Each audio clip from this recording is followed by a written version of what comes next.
3 weeks ago, Celine Voss was humiliated in front of everyone who mattered.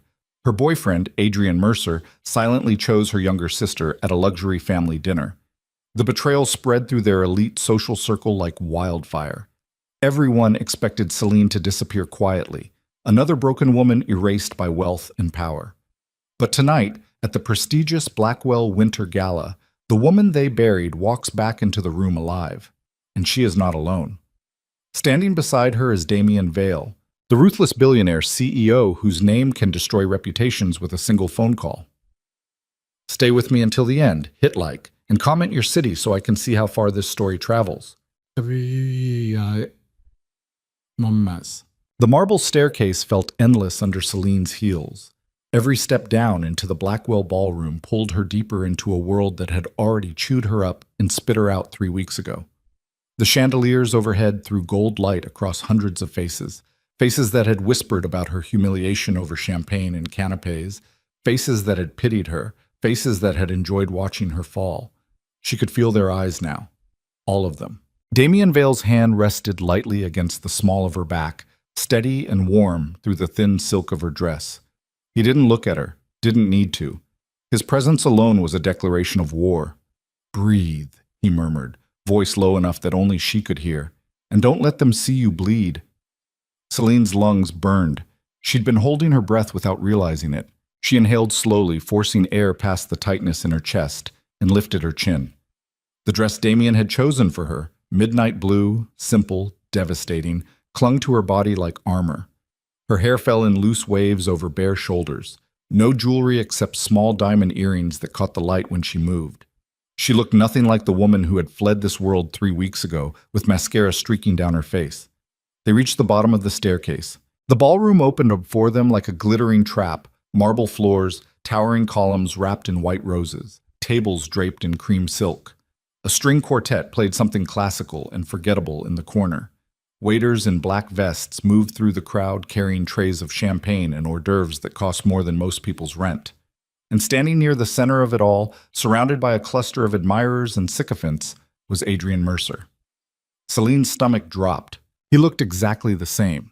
Tall, golden-haired, effortlessly handsome in his tailored tuxedo. The kind of man who had never been told no, never been denied anything he wanted. He was laughing at something one of his friends said, head thrown back, completely at ease, like he hadn't destroyed her, like she had never existed.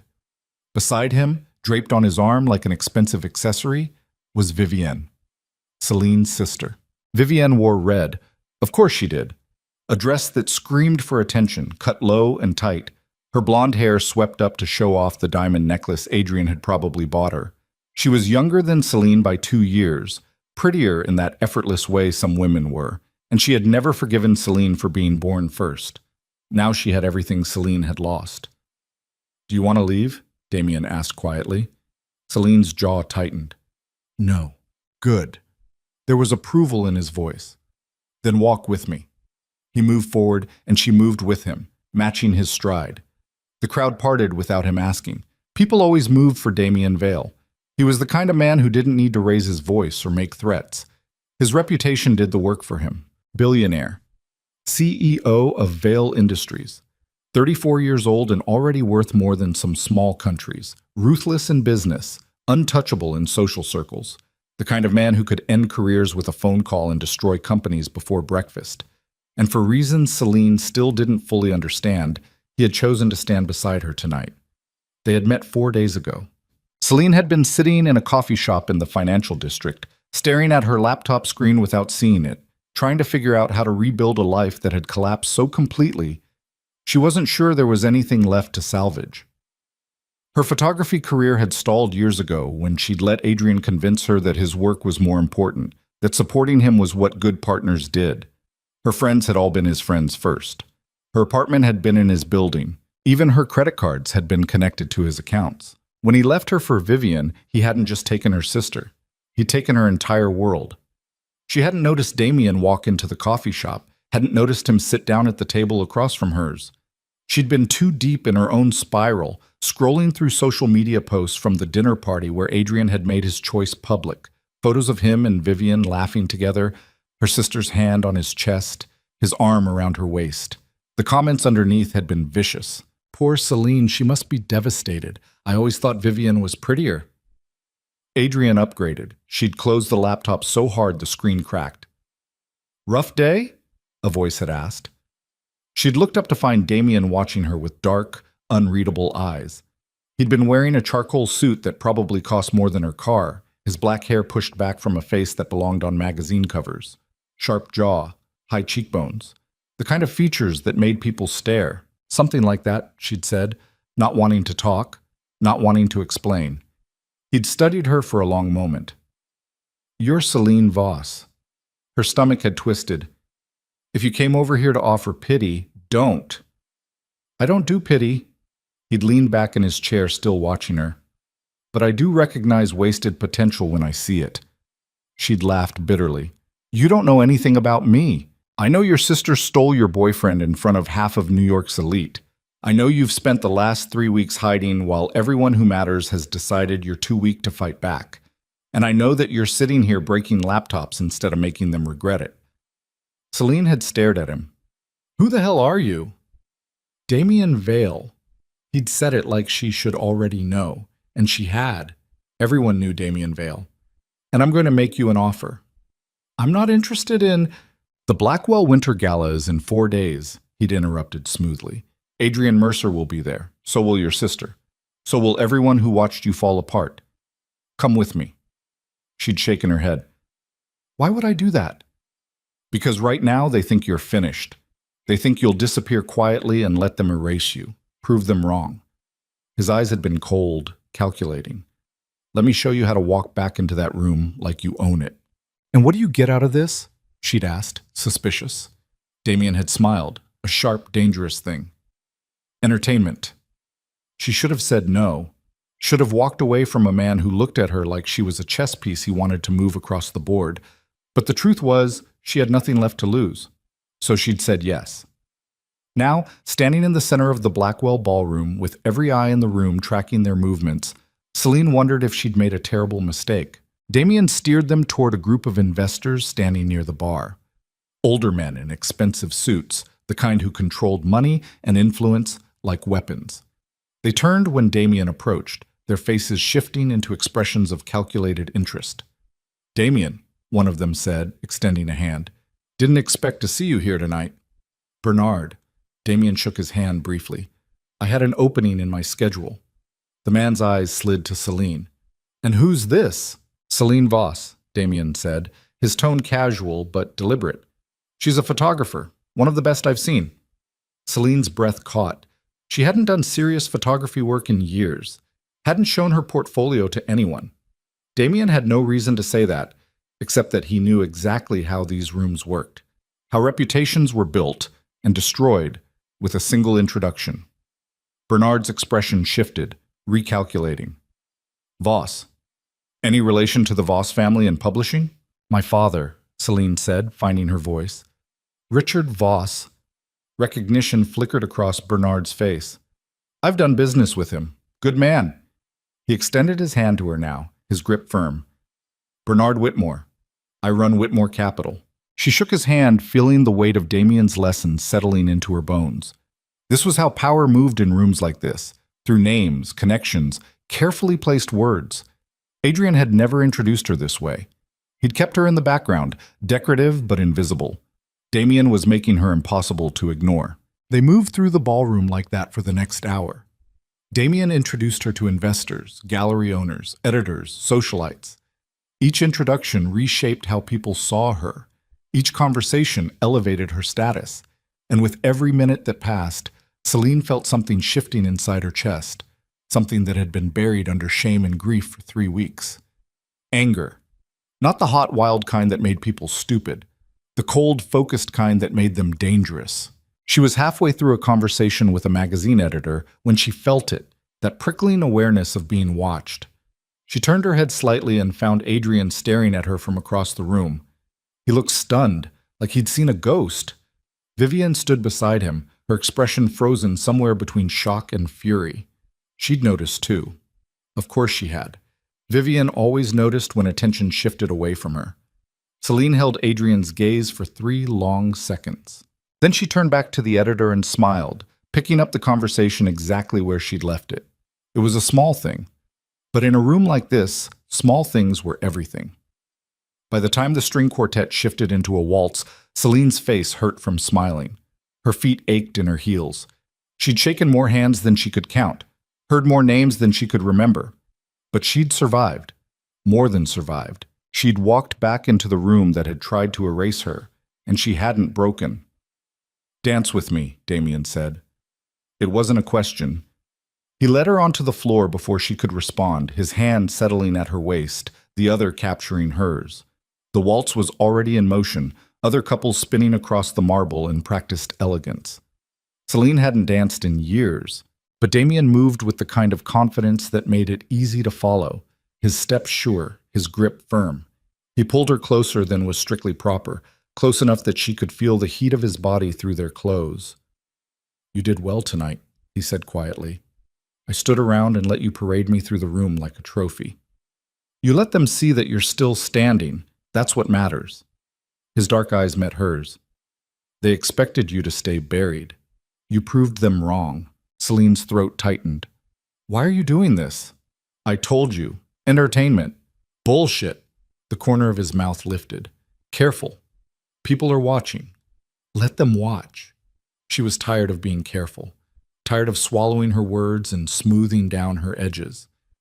"You don't do things for entertainment, Damien. You're too calculating for that. So what do you really want?" His expression didn't change, but something flickered in his eyes, something dark and old and guarded. "Maybe I see something in you that I recognize." "What?" "Potential for transformation." His hand tightened at her waist. "You were humiliated in front of everyone who matters. You could have disappeared. Instead, you walked back into the fire. That takes more than courage. It takes rage." Celine's pulse jumped. "You think I'm doing this for revenge? Aren't you?" She opened her mouth to deny it, but the words stuck in her throat. Because he was right. She was angry, furious even. At Adrian for betraying her, at Vivian for taking what wasn't hers, at herself for being stupid enough to build her entire life around a man who had never truly seen her. The music swelled around them, violins climbing toward something bittersweet and haunting. "What happened to you?" Celine asked quietly. "Someone hurt you. That's why you understand this." Damien's jaw tightened. For a moment she thought he wouldn't answer. Then he said, "Her name was Isabel." Celine waited.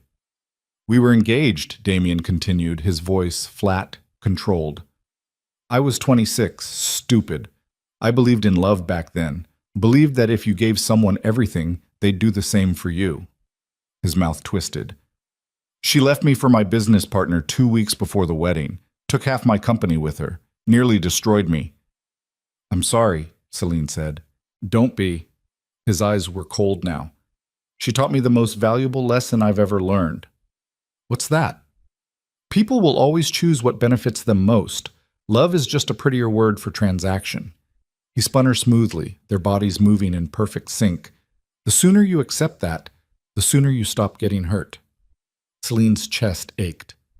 "That's a lonely way to live." "Lonely is safe." The music ended. They stood there on the dance floor, still close, neither of them moving. Around them, other couples were breaking apart, applauding politely, returning to their tables. Damien's hand was still at her waist. Celine could feel her heartbeat in her throat. "Celine."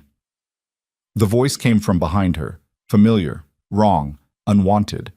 She turned slowly. Adrian stood 3 feet away, looking exactly as uncomfortable as he should. Up close, she could see the strain around his eyes, the tension in his jaw. He'd lost weight. "Good. Can we talk?" he asked. Celine stared at him. 3 weeks ago, hearing his voice would have shattered her all over again. 3 weeks ago, she would have begged him to explain, to apologize, to take it back. Now she just felt cold. "No," she said. Adrian blinked. "Celine, please, I know I—" "No," she repeated, louder this time, firm, final. People were watching now. Of course they were. This was exactly the kind of drama that made events like these memorable. Celine could see faces turning toward them, conversations pausing, eyes lighting up with interest. Adrian's face flushed. "You're really going to do this here? In front of everyone?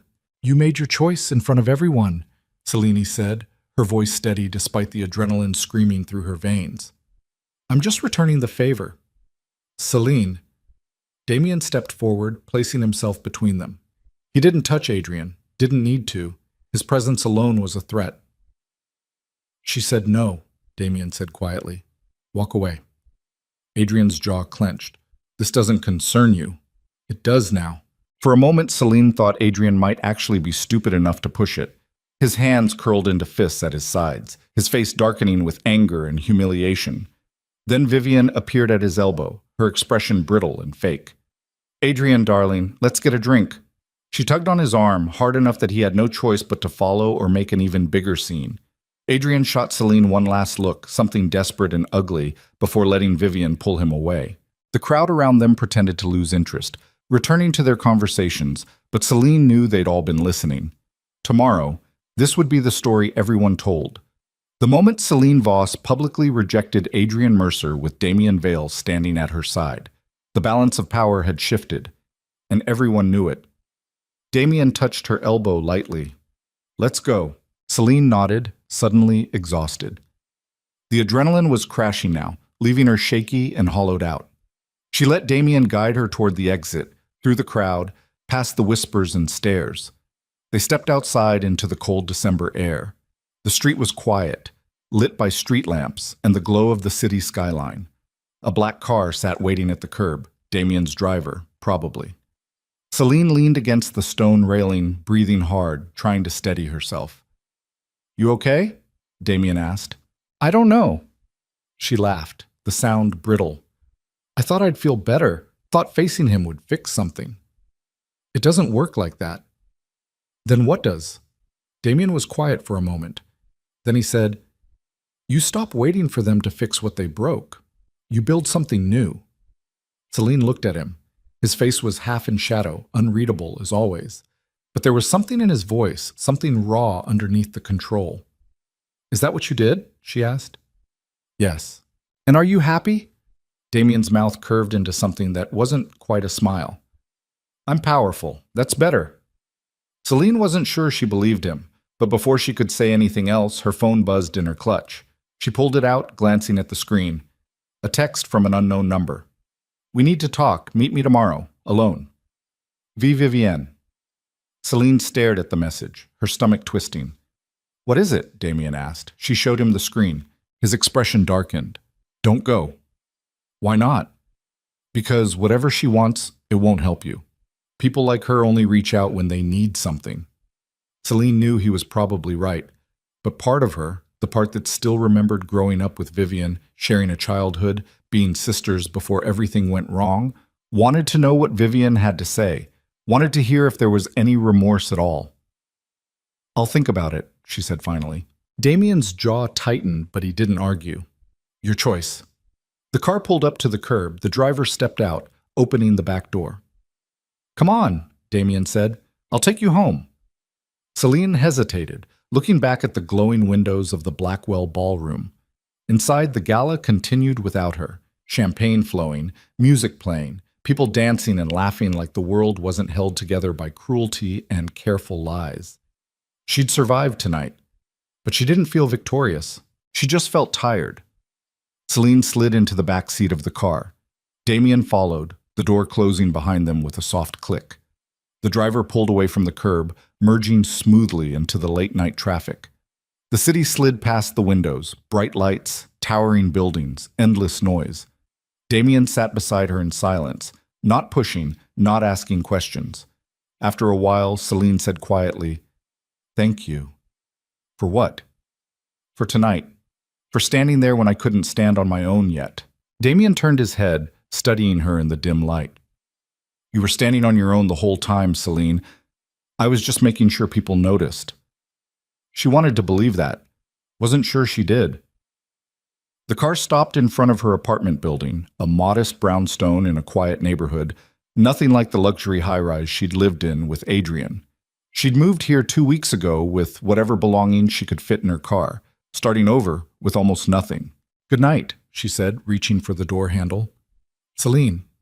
She paused, looking back. Damien's expression was serious now, all traces of his earlier amusement gone.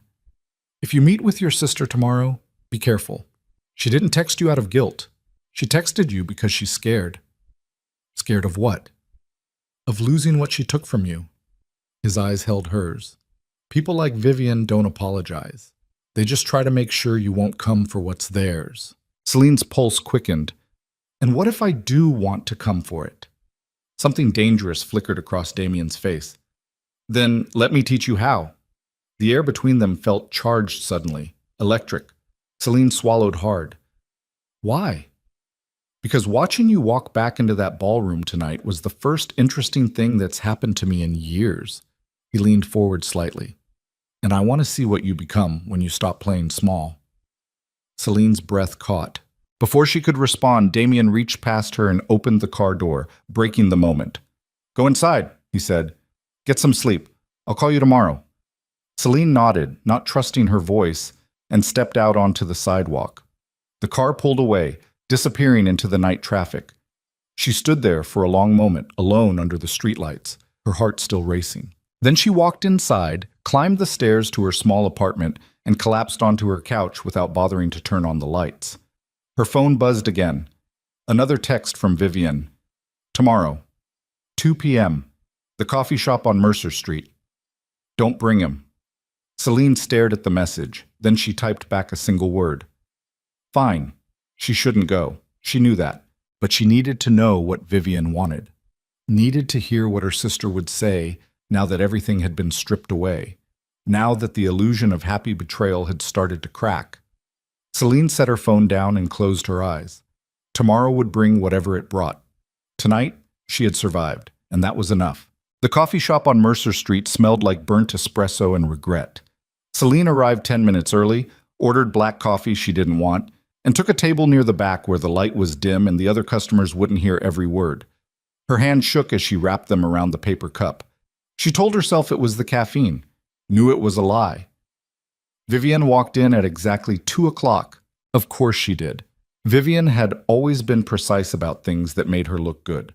Punctuality, appearance, the careful construction of charm. She wore a cream-colored coat that probably cost more than Celine's rent, her blonde hair falling in perfect waves, her makeup flawless. She looked like someone who had never made a mistake in her life. She spotted Celine and walked over, sliding into the chair across from her without asking permission. You came, Vivian said. You asked. Vivian's mouth tightened. She set her designer purse on the table between them like a barrier.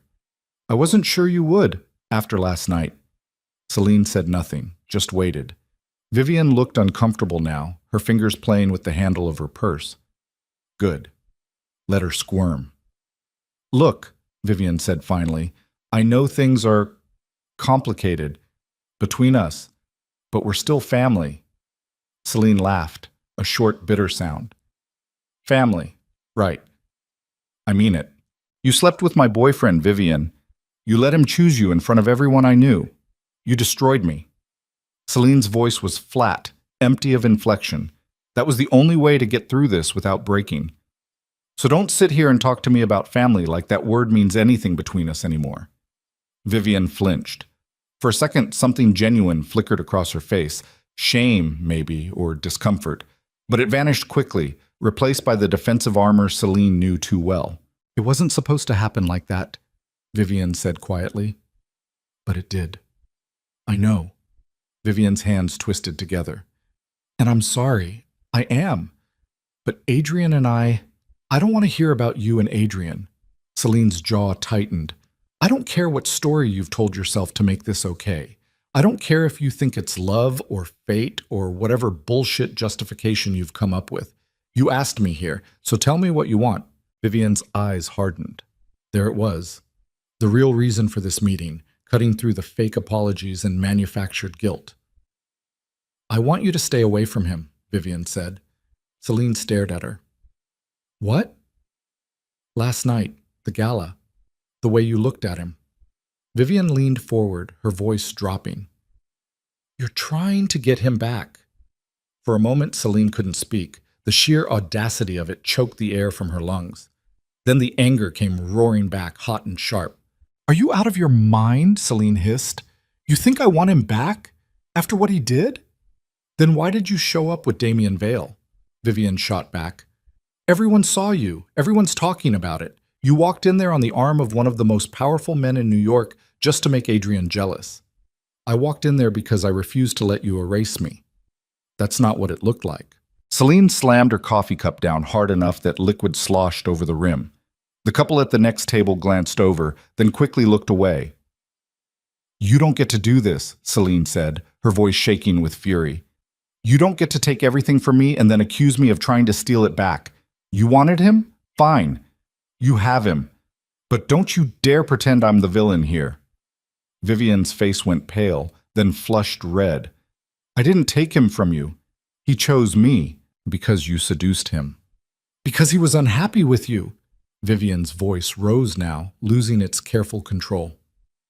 You were always so focused on being the perfect girlfriend, so desperate to make him happy that you forgot to be interesting. He was bored, Celine. He told me. He said being with you felt like drowning in beige. The words hit like a slap. Celine's throat closed. She couldn't breathe, couldn't think past the white-hot pain exploding in her chest. Vivian seemed to realize she'd gone too far. Her expression shifted, panic flickering across her face. I didn't mean, get out. Celine, get the hell out. Celine's voice was low, deadly calm now. Before I do something we'll both regret. Vivian stood up quickly, grabbing her purse, but she paused, looking down at Celine with something that might have been guilt or might have been victory. Celine couldn't tell anymore.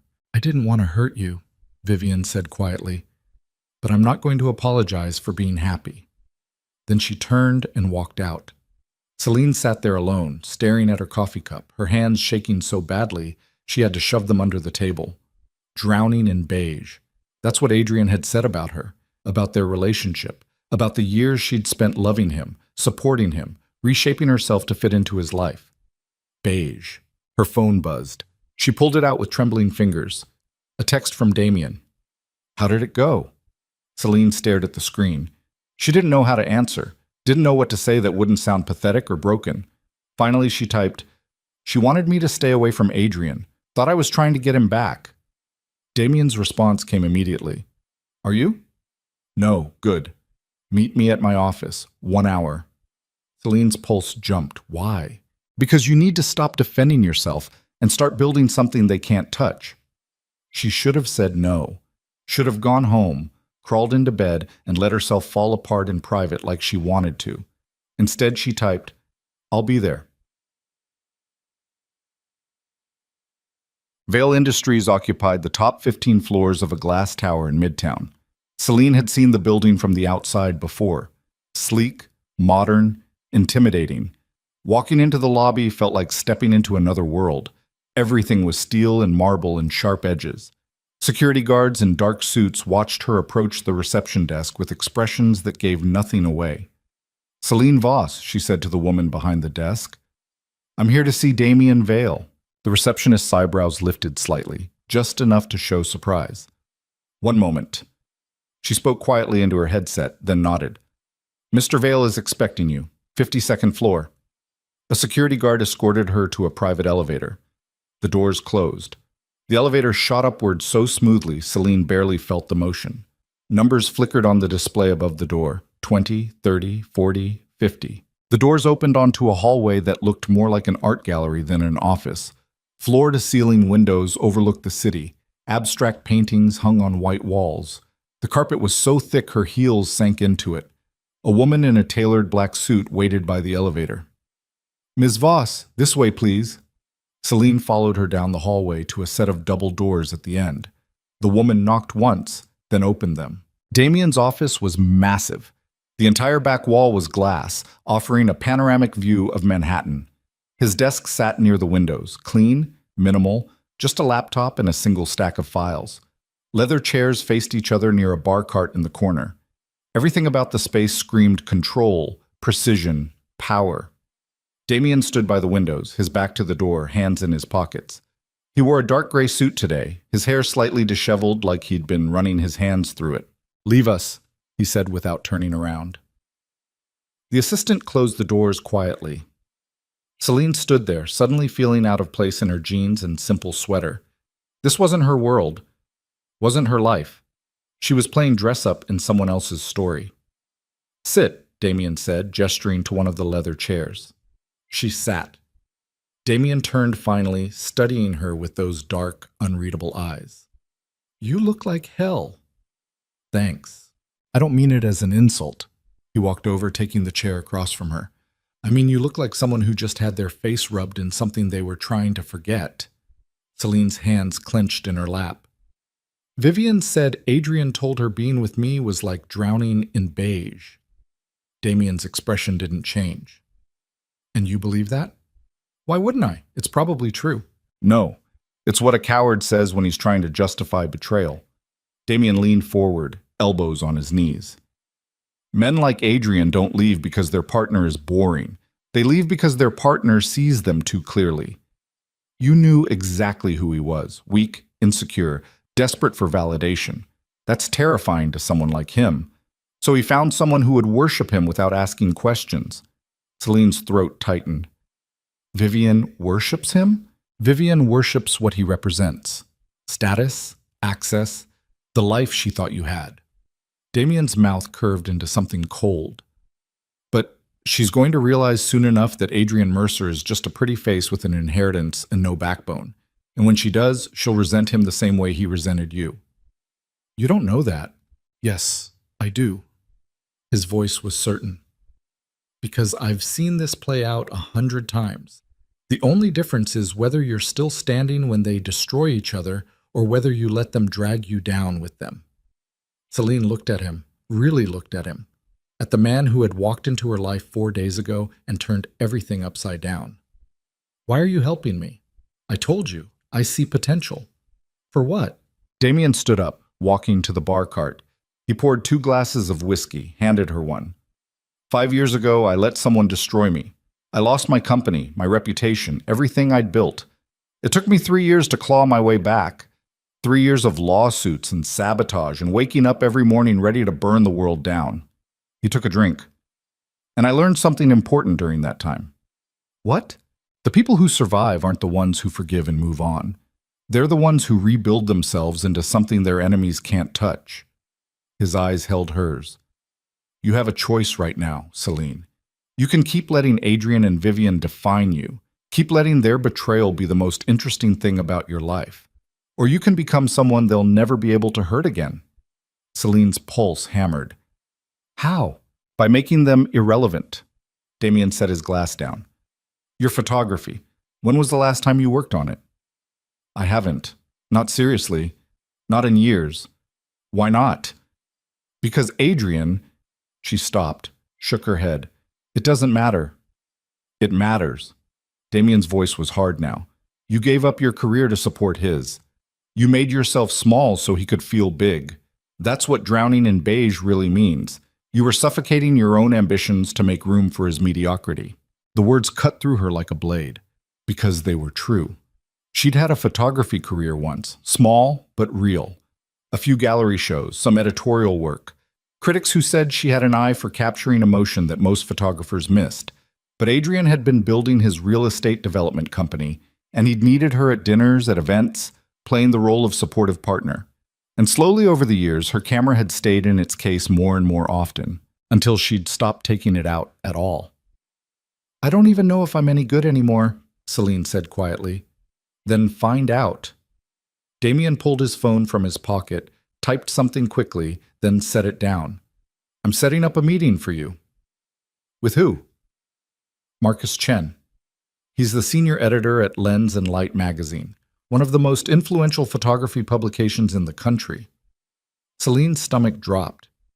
I can't. Yes, you can. I haven't shot anything in years. I don't have a portfolio. You have 3 days, Damien interrupted. Build a portfolio. Show him what you can do. If he likes it, he'll commission you for a piece. And if he doesn't? Damien's expression was unreadable. Then you'll know you need to work harder. Celine stared at him. You can't just snap your fingers and fix my life. I'm not trying to fix your life. I'm giving you an opportunity. What you do with it is up to you. The anger came rushing back, hot and irrational, and aimed at the wrong person. You don't understand. You're Damien Vale. People take your calls. They move when you tell them to move. I'm nobody. Right now, you are. His voice was cold. But you don't have to stay that way. Celine wanted to argue, wanted to throw the glass at his smug, perfect face and walk out. But underneath the anger was something else, something desperate and hungry that she'd been trying to bury for 3 weeks. Hope. 3 days, she said. 3 days. She drained the whiskey in one burning swallow and stood up. I need my camera from Adrian's apartment. Damien's eyebrows lifted. He still has it? Everything I left behind is still there. He wouldn't let me get my stuff, said it was too painful to see me. Her jaw tightened. I've been wearing the same 5 outfits for 2 weeks because everything else is locked in his building. Damien pulled out his phone again. What's the address? She told him. He typed something, then made a call. James, I need access to a building in Tribeca, 447 West Street, apartment 3402. The tenant is Adrian Mercer. He paused. I don't care what it costs. I want her inside in the next hour. Another pause. Good. He hung up. Celine stared at him. What did you just do? Got you access to your own belongings. He checked his watch. You have 90 minutes before Adrian gets off work. My driver will take you. Get your camera. Get whatever else you need. And get out before he shows up. You can't just... I can. And I did. Damien walked to his desk, scribbling something on a business card. He handed it to her. If there's any trouble, call this number. Security will handle it. Celine looked down at the card, then back at him. Why are you doing this? Because watching Adrian Mercer's face when you walk back into his apartment and take what's yours is going to be incredibly satisfying. His eyes glinted. Assuming you're brave enough. Celine's hands curled into fists. I'm brave enough. Then prove it. The building in Tribeca looked exactly the same as it had when she'd lived there. Sleek glass facade, doorman in a pressed uniform, lobby filled with modern furniture no one ever sat on. Celine's stomach churned as Damien's driver pulled up to the curb. Wait here, she told him. Mr. Vale said to escort you inside. I don't need an escort. The driver, a broad-shouldered man in his 40s, looked at her in the rearview mirror. With respect, ma'am, Mr. Vale doesn't make suggestions. Celine didn't have the energy to argue. She got out of the car. The doorman recognized her immediately. His expression shifted, surprise, discomfort, something that might have been pity. Ms. Voss, he said carefully. I didn't know you were coming by. I'm here to get my things. His face tightened. I'm not sure, Mr. Mercer. The driver stepped up beside her, handing the doorman a folded piece of paper. Ms. Voss has legal right to her personal property. Building management has been notified. The doorman read the paper, his jaw working. Then he nodded stiffly and stepped aside. Celine walked into the lobby, her heart hammering. The elevator ride up felt endless. 34 floors of memories she didn't want, wrapped in steel and glass. The doors opened onto the hallway she'd walked down 1,000 times.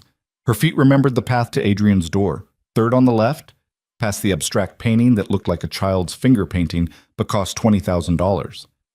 She stood in front of the door for a long moment. Then she knocked. No answer. She knocked again, harder. Still nothing. The driver pulled out his phone, spoke quietly into it, then nodded. Building management is sending someone up with a key. 2 minutes later, a flustered woman in a business suit appeared with a ring of keys. I'm very sorry for the inconvenience, Ms. Voss. We were told you'd be coming. She unlocked the door and stepped back. Celine walked inside. The apartment smelled the same, expensive cologne, leather furniture, the faint chemical scent of cleaning products. Everything looked untouched, perfect, like a magazine spread. Adrian had always been obsessive about keeping things clean. Her chest tightened. This had been her home for 2 years. She'd cooked in that kitchen, slept in that bedroom, sat on that couch, watching movies while Adrian worked late. She'd built a life here, and it had all been a lie. Where do you need to go? The driver asked quietly. Celine shook herself. The bedroom closet and the den. She walked down the hallway, her footsteps echoing on the hardwood floors. The bedroom door was closed. She pushed it open. The bed was made. Of course it was. But there were 2 coffee cups on the nightstand instead of 1. A red scarf draped over the chair in the corner. Vivian's scarf. Makeup on the dresser that didn't belong to Celine. Her sister had already moved in. Celine's hand shook as she opened the closet. Her clothes were pushed to one side, crammed together to make room for Vivian's designer wardrobe. She grabbed everything that was hers, dresses, jeans, sweaters, and threw them into the suitcase the driver had pulled from the car. Then she went to the den. Her camera sat on the shelf where she'd left it 3 months ago, a Canon 5D Mark IV with 3 lenses, her most expensive purchase, the tool she'd used to build her career before she let it die. She picked it up carefully, her throat closing. God, she'd missed this. The weight of it in her hands, the familiar shape of the grip, the possibility of capturing something real. Is that everything? The driver asked. Almost. Celine walked to Adrian's desk and pulled open the bottom drawer. Inside was a small leather box. She opened it, pulling out the stack of printed photographs inside. Her early work, the pieces she'd been most proud of before Adrian convinced her they weren't worth pursuing. She tucked them under her arm. Now I'm done. They made it back to the elevator just as her phone buzzed. A text from an unknown number. What the hell are you doing in my apartment? Adrian. Someone must have told him she was here. The doorman, maybe. Or building security. Another text came through immediately. You have no right to be there. I'm calling the police. Celine's pulse spiked. The elevator doors opened. She stepped inside, the driver right behind her. Her phone rang. Adrian's name flashed on the screen. She answered. I'm getting my things. I have every legal right to be here. Celine, what the? You can't just break into my apartment. I didn't break in. Building management let me in. Everything I'm taking is mine. You should have called me first. His voice was tight, angry. You should have asked. Like you asked before you slept with my sister? The words came out cold, sharp. I don't owe you anything, Adrian. Not courtesy, not warning, nothing. Don't do this. I'm taking my camera and my clothes, that's it. You can keep everything else. Celine, she hung up. The elevator reached the lobby. Celine walked out, head high, refusing to run even though her hands were shaking and her heart felt like it was trying to claw its way out of her chest. The driver loaded her suitcase and camera into the trunk. Celine slid into the back seat. As they pulled away from the curb, she saw Adrian's car screech to a stop in front of the building. He jumped out, looking around frantically. But she was already gone. Otage. Celine spent the next 3 days shooting. She walked through Brooklyn at dawn, capturing commuters on their way to work. Faces tired, eyes hollow, shoulders bent under invisible weight. She shot in coffee shops and subway stations and parks, looking for the moments between moments, the spaces where people let their masks slip. She photographed a woman crying on a bench in Prospect Park, tears streaming down her face while joggers passed without looking. An old man feeding pigeons in Washington Square, his expression so lonely it made her chest ache. 2 teenagers kissing against a graffiti-covered wall in Bushwick, desperate and messy and alive. Every image she captured felt raw, unfiltered, human in a way most photography wasn't. She worked until her fingers cramped and her eyes burned. Edited late into the night, her small apartment littered with coffee cups and takeout containers. She hadn't slept more than 3 hours at a time since getting her camera back. But she didn't care, because for the first time in years, she felt like herself again. On the 3rd day, she called Damien. I'm ready, she said. Send me the portfolio. She'd already compiled 20 images, the best of what she'd shot. She sent them to his email and waited, her stomach in knots. 5 minutes later, her phone rang. These are good, Damien said without preamble. Better than good. Marcus is going to want to meet you. Celine's breath caught. Really? Tomorrow, 2 o'clock, his office in Soho. He paused. Don't screw this up. I won't. And Celine? Yeah? Wear something that says you're serious, not something that says you're trying to impress him. She smiled despite herself.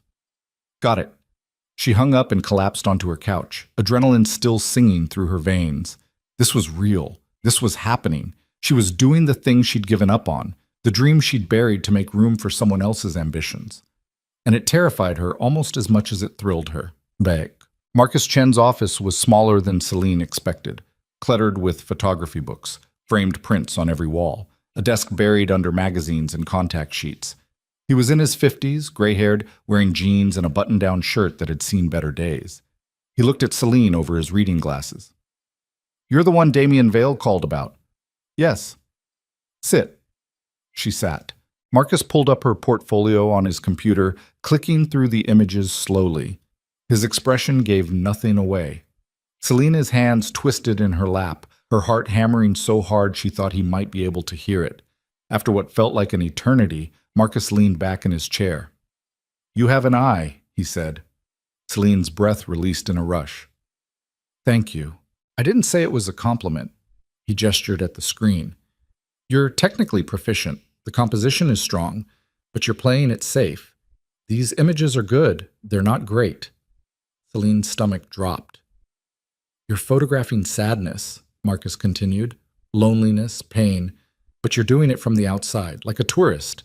I don't feel anything when I look at these except that you know how to work a camera." Celine's voice caught. "I don't understand." "You're hiding behind the lens, using other people's emotions instead of your own." Marcus looked at her. "What happened to you, Celine?" She stared at him. "What?" "Something broke you. Recently. I can see it in your eyes." He tapped the screen. "But I can't see it in your work. And until you're brave enough to put that pain into your images, really put it there, not just hint at it, you're never going to make anything that matters." Celine's throat closed. She wanted to argue, wanted to defend herself, but the words wouldn't come. Because he was right.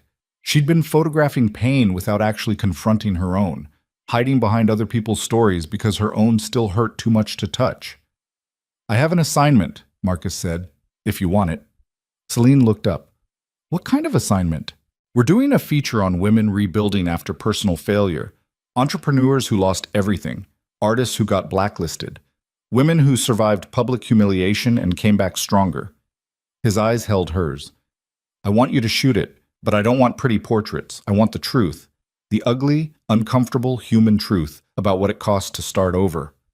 Celine's pulse jumped. "When?" "2 weeks. I need 10 subjects, 15 images each. Final selection runs in the March issue." He pushed a folder across the desk. "Here's the list of women who've agreed to participate. Read their stories. Then show me what you can do when you stop hiding." Celine took the folder with shaking hands. "One more thing," Marcus said. "This feature doesn't have a byline yet. If your work is as good as Damien says it will be, your name goes on the cover." Her breath stopped. Cover credit on Lens and Light magazine. That was the kind of opportunity that launched careers. The kind of exposure most photographers spent decades trying to earn. "Don't screw it up," Marcus said. Celine nodded, not trusting her voice. She left his office in a daze, clutching the folder against her chest. Outside, the late afternoon sun cut through the buildings, throwing long shadows across the sidewalk. People rushed past, busy, distracted, wrapped up in their own lives. Celine stood there for a long moment, letting the reality sink in. This was real. This was her chance. And if she failed, everyone would know it. Her phone buzzed, a text from Damien. "How did it go?" "He gave me an assignment." "I told you he would." Celine smiled, then typed, "Thank you. Don't thank me yet. Prove you deserve it." She was about to respond when another text came through, this time from Vivian. "We need to talk. It's important." Celine stared at the message, her stomach twisting. She should ignore it, should block Vivian's number and focus on the work ahead. But something in those 3 words, "it's important," made her pause. Against her better judgment, she typed back, "What do you want?" The response came immediately. "It's about Adrian. Meet me tonight. Same coffee shop, please." Celine's jaw clenched. She could feel it, the trap closing around her, pulling her back into the drama she was trying to escape. But underneath the anger was something else. Curiosity. What could possibly be important enough for Vivian to reach out again? Celine looked down at the folder in her hands, her future, her chance, everything she'd been working toward. Then she looked back at her phone. Fine. 8 p.m. She hit send before she could change her mind. Then she walked to the subway, trying to ignore the voice in her head that whispered she was making a terrible mistake. Celine arrived at the coffee shop 15 minutes late on purpose. She'd learned that much from Damien. Never let people think you're waiting for them. Never show up eager. Control, he'd told her, was about making other people adjust to your rhythm, not the other way around. Vivienne was already there, sitting at the same back table they'd used before. She looked different tonight. smaller somehow. Her makeup was smudged around the eyes like she'd been crying, and her hair wasn't perfectly styled for once. She wore jeans and an oversized sweater, nothing designer, nothing that screamed money and status. She looked human. Celine hated that it made her hesitate. She walked over and sat down without ordering anything this time. "You have 10 minutes." Vivian's hands wrapped around her coffee cup like she needed the warmth. "Thank you for coming." "I didn't come for you. I came because you said it was important." "It is." Vivian's voice was quiet, strained. "I need to tell you something about Adrian." Celine's jaw tightened. "I don't want to hear about your relationship." "It's not about the relationship." Vivian looked up, and her eyes were red-rimmed, desperate. "It's about money. His money." Something cold slithered down Celine's spine. "What are you talking about?" Vivian glanced around the coffee shop like she was checking for listeners, then leaned forward. "Adrian's broke, Celine. Completely broke. The company, the apartment, everything. It's all falling apart." Celine stared at her. "That's impossible. He just closed a major development deal 3 months ago. The deal fell through." Vivian's hands shook. "The investors pulled out last month. Something about zoning issues and environmental violations. Adrian tried to cover it up, tried to fix it, but it's too late. The whole thing collapsed." "How do you know this?" "Because I've been living with him for 3 weeks, and I've watched him spiral." Vivian's voice cracked. "He drinks every night now, gets phone calls at 2 in the morning from lawyers and creditors. He's going to lose everything, Celine, the apartment, the cars, the business, all of it." Celine's mind raced. 3 months ago. That was right before Adrian had started acting distant, right before he'd started spending more time with Vivian. "So you're telling me he left me because he was going broke?" Celine said slowly. Vivian looked down at her coffee. "I think he left you because he knew you'd figure it out. You always saw through his bullshit. You would have asked questions, demanded answers. I was easier. Because you didn't care about the truth. Because I was stupid enough to think he actually wanted me." Vivian's laugh was bitter, broken. "But he doesn't love me, Celine. He never did. He just needed someone who wouldn't notice he was drowning." Celine sat back in her chair trying to process this. Adrian, the man who had humiliated her in front of everyone, who had chosen her sister over her, who had destroyed her entire life, was falling apart, losing everything. And somehow, knowing that should have felt satisfying. But it just felt empty. "Why are you telling me this?" Celine asked. Vivian's eyes filled with tears. "Because I don't know what else to do. He's talking about taking out loans he can't repay, making deals with people who—" She stopped, shaking her head. "Dangerous people. The kind who don't forgive debt. That's not my problem anymore.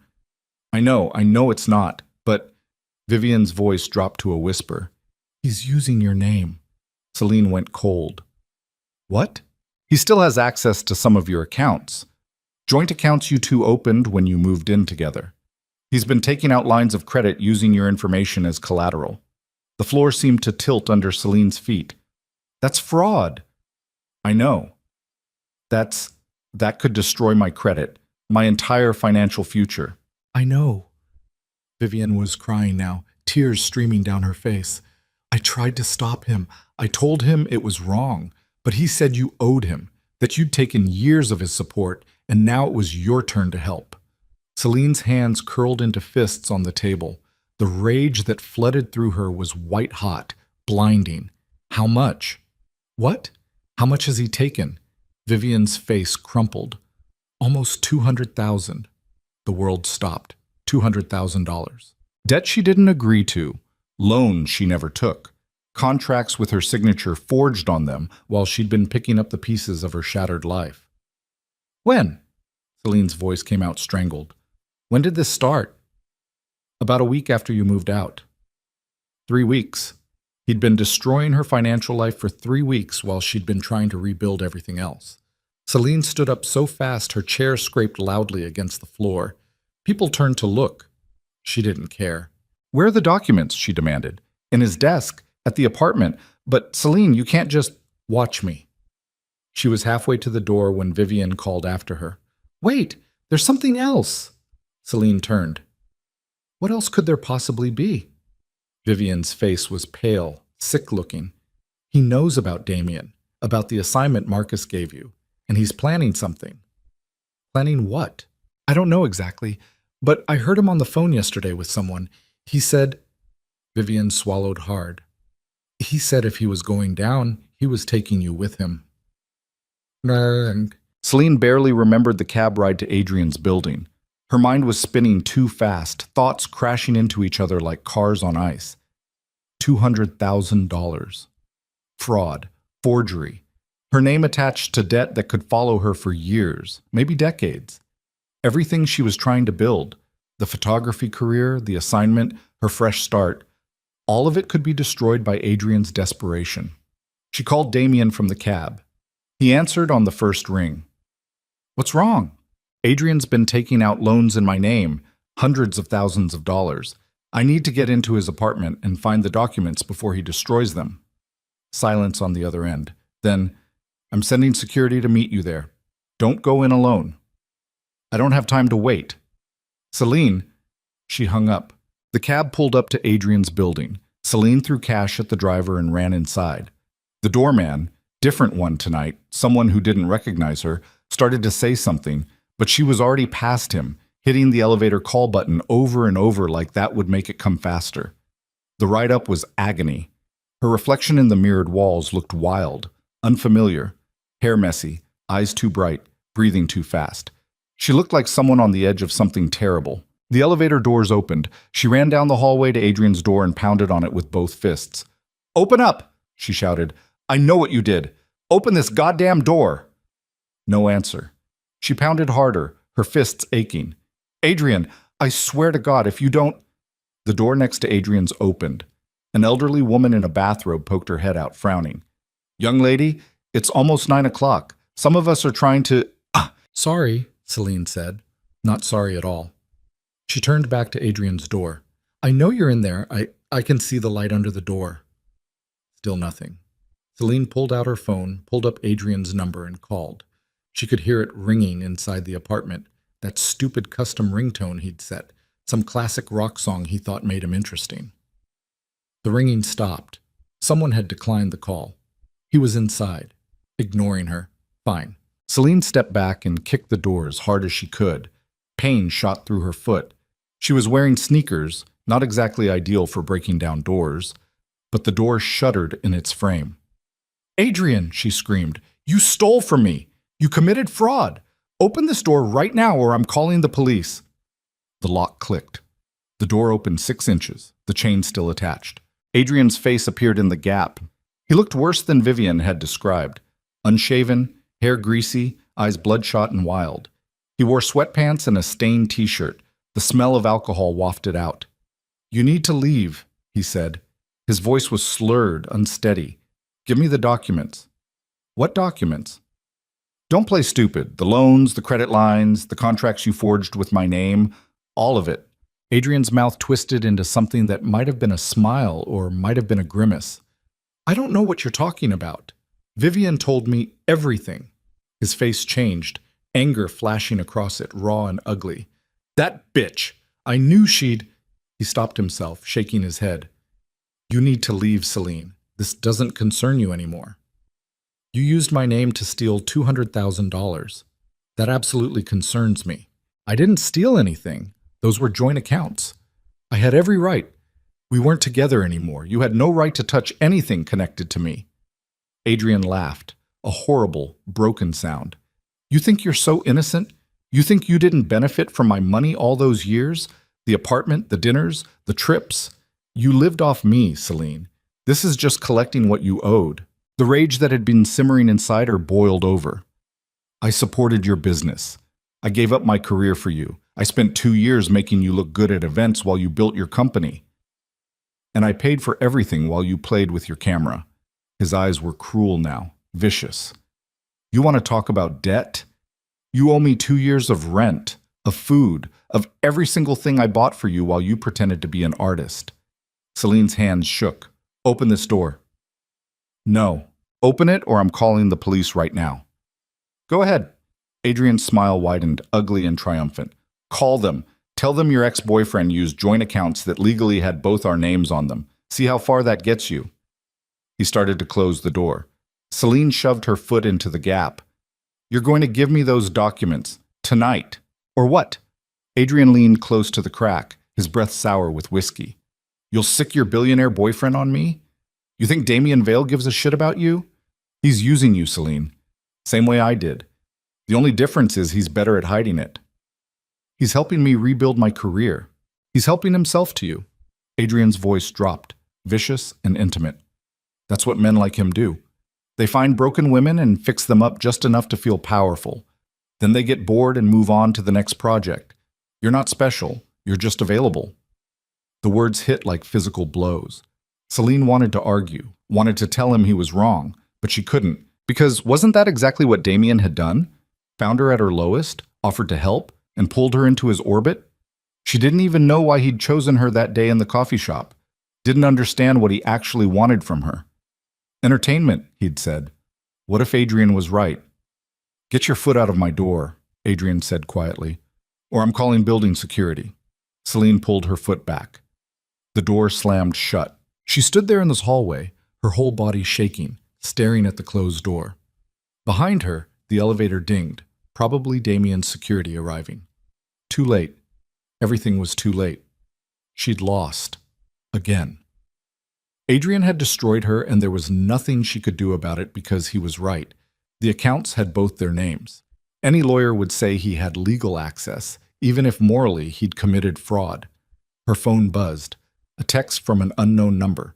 "You should have stayed quiet." Celine's blood went cold. She opened the message thread. Another text came through immediately. "Check your email." Her hand shook as she opened her email app. The newest message had no sender name, just a string of numbers. The subject line was empty. She opened it. Inside was a single attachment, a PDF document. Celine downloaded it, her heart hammering. It was a police report, filed 2 days ago. Adrian's signature at the bottom. She scanned the text, her eyes catching on phrases that didn't make sense at first. Harassment, stalking behavior, threatening phone calls, break-in at residence, stolen property. And then she saw it. Her name. Suspect. Celine Marie Voss. Adrian had filed a police report against her, claiming she'd broken into his apartment, stolen valuables, and made threatening phone calls, claiming she'd been harassing him since their breakup. None of it was true, but it was documented, official. Her name in a police database attached to accusations of criminal behavior. Another text came through. "Drop whatever you're planning, walk away, or I send this to every gallery, magazine, and editor in New York. See how far your photography career goes with a police record." Celine couldn't breathe. This wasn't just about money anymore. Adrian was destroying her future, systematically, deliberately, making sure that even if she clawed her way back, she'd never escape the shadow of who he'd accused her of being. The elevator doors opened. 2 men in dark suits stepped out, Damien's security. They saw her standing in the hallway and walked over quickly. "Ms. Voss," one of them said, "Mr. Vale sent us to—" "I need to leave," Celine interrupted. Her voice sounded strange, distant. "I need to leave right now. Did you get the documents?" "There are no documents?" The lie came easily, because if Damien knew about the police report, he'd try to fix it. And fixing it would mean lawyers and questions and investigations that would take months. The assignment was in 2 weeks. Marcus needed her work in 2 weeks. She couldn't afford for any of this to be public. "Ma'am, Mr. Vale specifically instructed us to—" "Tell him I changed my mind." Celine pushed past them toward the elevator. "Tell him I'm handling it myself." She didn't wait for their response. Just hit the elevator button, stepped inside when the doors opened, and pressed the button for the lobby over and over until the doors closed. Her reflection stared back at her in the mirrored walls. She looked like a stranger. Someone desperate. Cornered. Exactly what Adrian had wanted her to become. The elevator descended. Celine pulled out her phone and opened her text thread with Damien. "I'm sorry. I can't do this anymore." She typed it out, her fingers shaking. Her thumb hovered over the send button. Everything Damien had done for her, the gala, the introductions, the meeting with Marcus, all of it had been leading somewhere. building toward something. And if Adrian was right, if Damien really was just using her as entertainment, then walking away now would mean losing her only ally. But if Adrian was wrong, if Damien actually cared, then she was about to destroy the one real chance she had left. Celine stared at the unsent message. Then she deleted it. She couldn't send it to Damien, not yet. Not until she figured out what the hell she was going to do about the police report, the debt, the web of lies Adrian had spun around her. The elevator reached the lobby. She walked out, past the concerned-looking doorman, out onto the street. The night air was cold, sharp. It cut through her jacket and made her eyes water. Or maybe she was crying. She couldn't tell anymore. Celine started walking, no destination in mind, just moving because standing still hurt too much. Her phone rang. Damien's name on the screen. She declined the call. It rang again immediately. She declined again. A text came through. "Where are you?" She didn't answer. Another text. "My security said you left without the documents. What happened?" Her fingers hovered over the keyboard. She should tell him, should explain about the police report and the threats, and the fact that Adrian had turned her life into a minefield she couldn't navigate without destroying herself. But the words wouldn't come. Instead, she typed, "I need space. Please." She sent it before she could change her mind. Then she turned off her phone and kept walking. Mumkin. Celine ended up at a bar in the East Village. Some dive with sticky floors and a jukebox playing songs that were popular before she was born. She ordered whiskey and sat in the corner booth nursing it while the world continued around her, indifferent to her collapse. An hour passed. Maybe two. She wasn't keeping track. The whiskey burned on the way down, but didn't fix anything, just made the edges of her thoughts softer, blurrier. Her phone, still off, sat on the table like an accusation. She should turn it on, should check her messages, should deal with the disaster her life had become instead of hiding in a bar, pretending none of it existed. But she couldn't, not yet. Someone slid into the booth across from her. Celine looked up, expecting a drunk stranger trying to hit on her. It was Vivian. "How did you find me?" Celine asked, her voice hoarse. "I've been following you since you left Adrian's building." Vivian looked terrible. Makeup completely gone now, eyes swollen from crying. "I saw you walk for almost an hour. Then you came in here. And you just followed me? For an hour?" "I didn't know what else to do." Vivian's hands twisted together on the table. "After you left the coffee shop, I went back to the apartment. Adrian was on the phone with someone. He was laughing, talking about how he'd finally figured out how to make you disappear."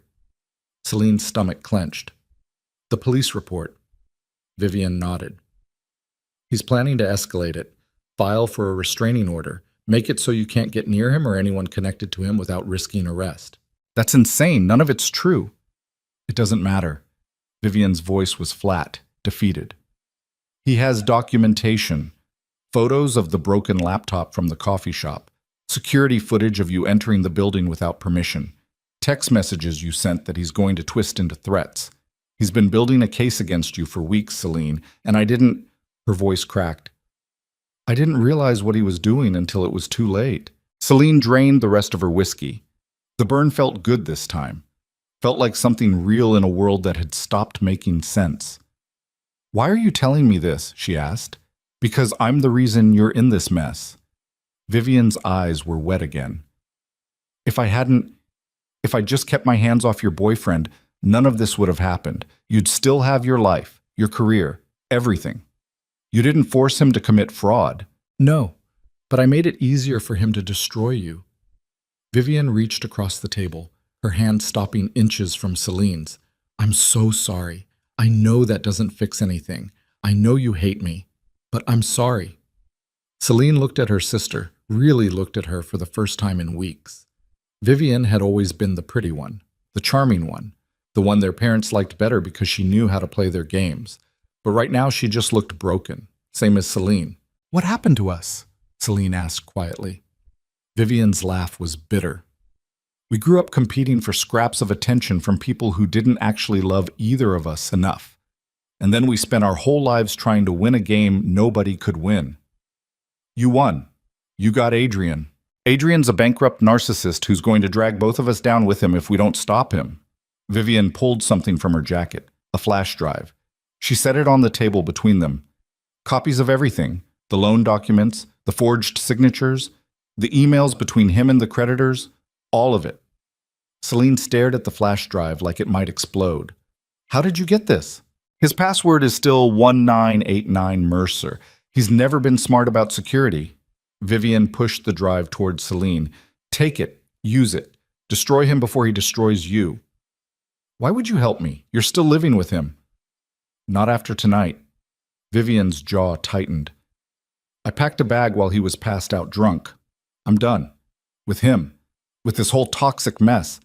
I'm going to stay with a friend upstate for a while, figure out what the hell I'm doing with my life. Celine picked up the flash drive carefully, like it might burn her. It was so small. Such a tiny object to hold this much power. What happens to Adrian when I use this? She asked. Prison, probably. If you press charges, at minimum his career is over, his reputation is destroyed. He loses everything. Vivian met her eyes. Which is exactly what he deserves. Celine's fingers closed around the drive. This was it. The evidence she needed to stop Adrian, to protect herself, to make sure he couldn't hurt anyone else the way he'd hurt her. But using it would mean war. It would mean lawsuits and police investigations, and her life dragged through the mud in public. It would mean months, maybe years, of legal battles while she tried to rebuild a career that might not survive the exposure. And the assignment, Marcus's assignment, her one chance to prove she was more than just Adrian Mercer's ex-girlfriend, would have to wait. Maybe indefinitely. I can't, Celine said finally. Vivian's face fell. What?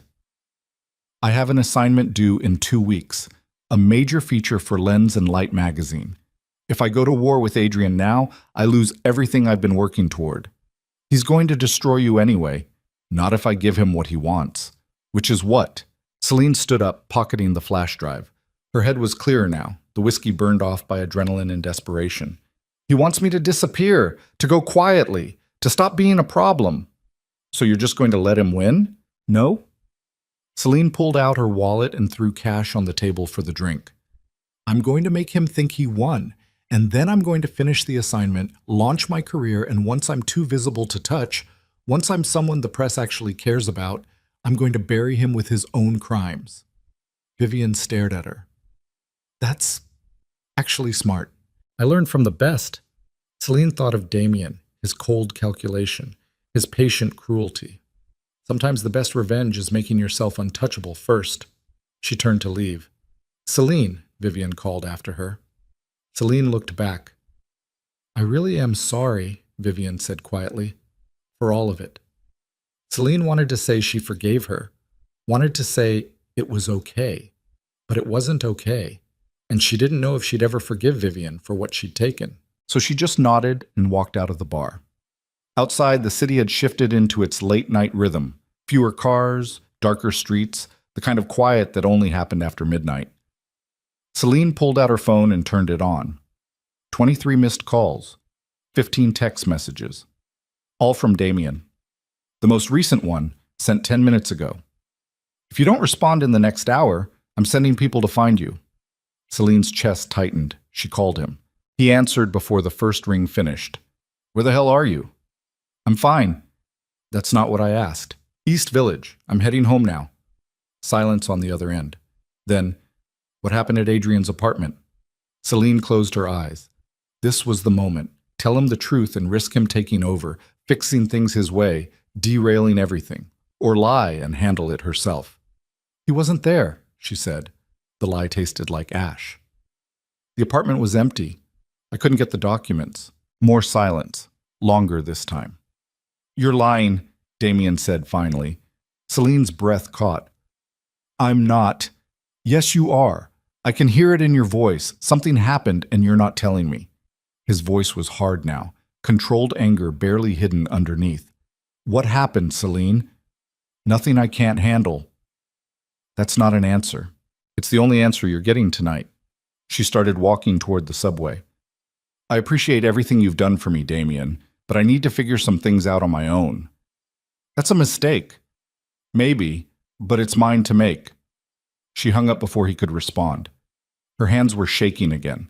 From the cold, or the adrenaline, or the weight of the flash drive in her pocket, she couldn't tell. Celine descended into the subway station, swiped her card, and waited on the platform for the train. A few other people stood scattered along the platform, everyone carefully not looking at each other the way New Yorkers did at this hour. The train arrived with a screech of metal on metal. Celine stepped inside and found a seat near the door. The car was mostly empty except for a homeless man sleeping at the far end and a young couple speaking quietly in Spanish. She pulled out the flash drive and stared at it. Everything Adrian had done was on this tiny piece of plastic. Every crime, every betrayal, every piece of evidence she needed to destroy him. But using it now would destroy her too. So she'd wait. She'd finish the assignment, build her career back up, make herself too valuable, too visible, too important for Adrian's lies to stick. And then, only then, she'd show the world exactly who Adrian Mercer really was. The train lurched forward into the tunnel, carrying her toward home, toward the work waiting in her apartment, toward a future she was going to build with her own hands, even if it killed her. She just had to survive the next 2 weeks without falling apart. Her phone buzzed. Another text from Damien. "You're making a mistake shutting me out, but I'll respect your choice. For now." Then a second later. "Don't forget, Marcus needs your work in 2 weeks. Focus on that. Everything else can wait." Celine stared at the message. Maybe Damien really did understand. Or maybe he was just good at saying exactly what she needed to hear. She didn't know anymore. Didn't know who to trust, who to believe, who was helping and who was using her. All she knew was that in 2 weeks, she had to deliver something extraordinary. And right now, covered in other people's destruction and her own desperation, she had no idea how she was going to pull that off.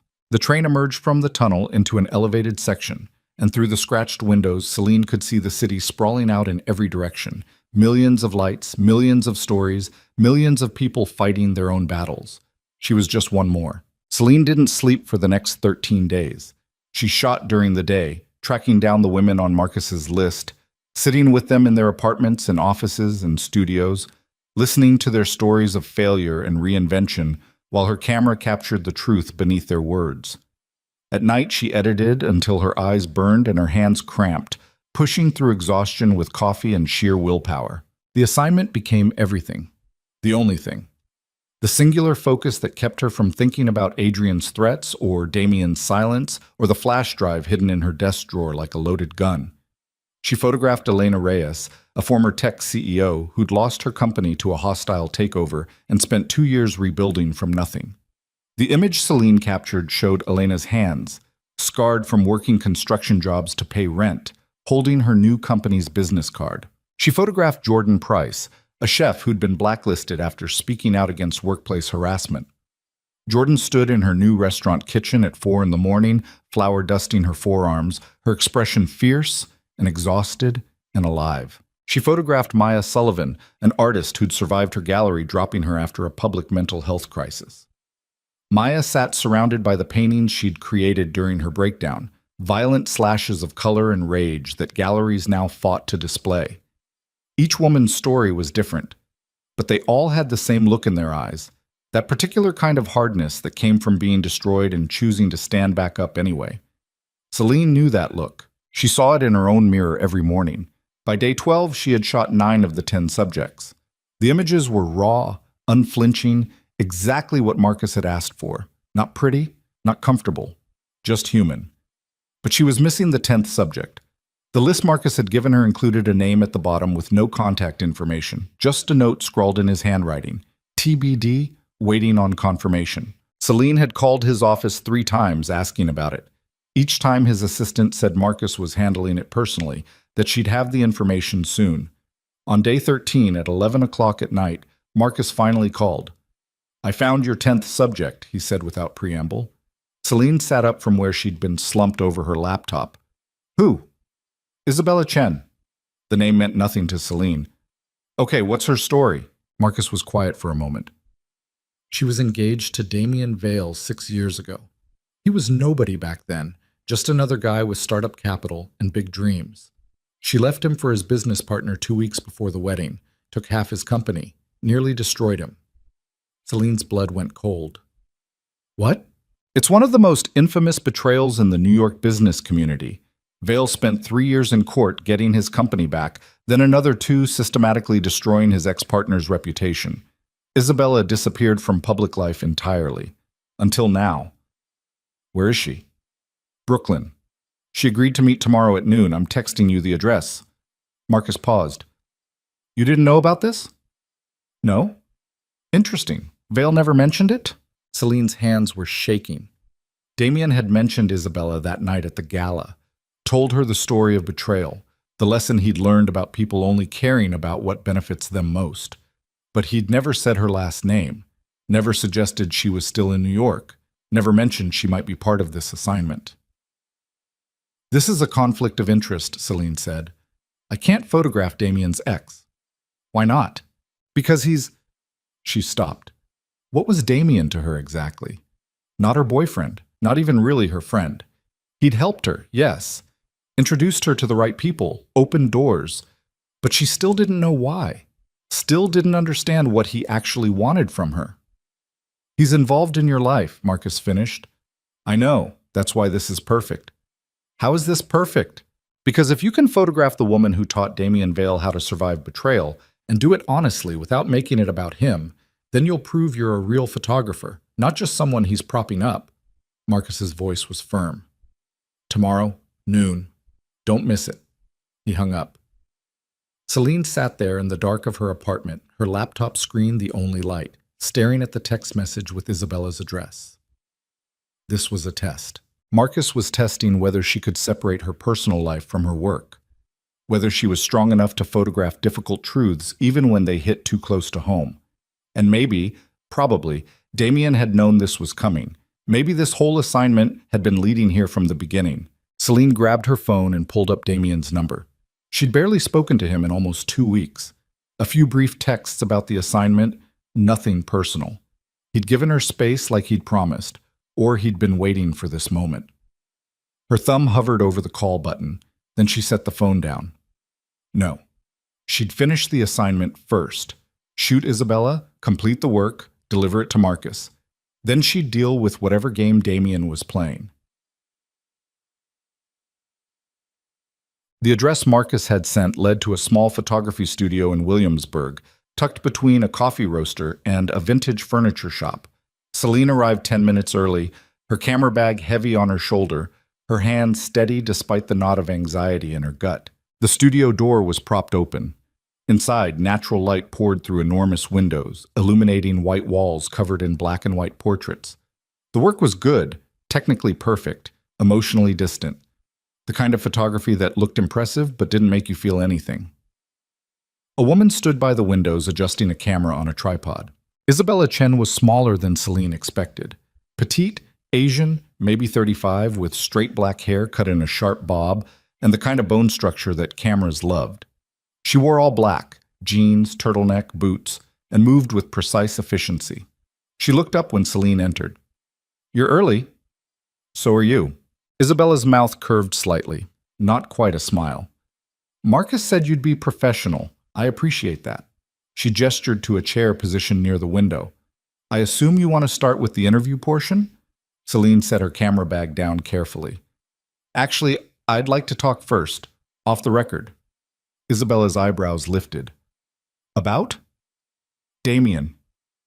The temperature in the room seemed to drop. Isabella studied her for a long moment, her expression unreadable. Then she walked to a small table in the corner and poured 2 glasses of water from a pitcher. She handed one to Celine. He sent you, Isabella said. It wasn't a question. No, he doesn't know I'm here. But you know about us, about what happened. Only what Marcus told me. Celine took a sip of water, her throat suddenly dry. And what Damien mentioned once, that you left him, that it nearly destroyed him. Isabella laughed, a short, bitter sound. Is that the story he tells? Isn't it true? Parts of it. Isabella leaned against the table, arms crossed. I did leave him. I did take half the company, but the version where I'm the villain and he's the victim, that's incomplete. Celine's pulse quickened. What's the complete version? Isabella was quiet for a moment, her eyes distant.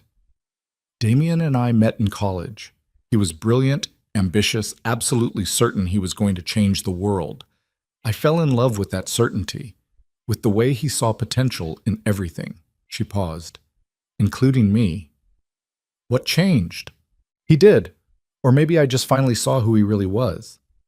Isabella's jaw tightened. Damien doesn't love people. He acquires them, molds them into the shape he needs.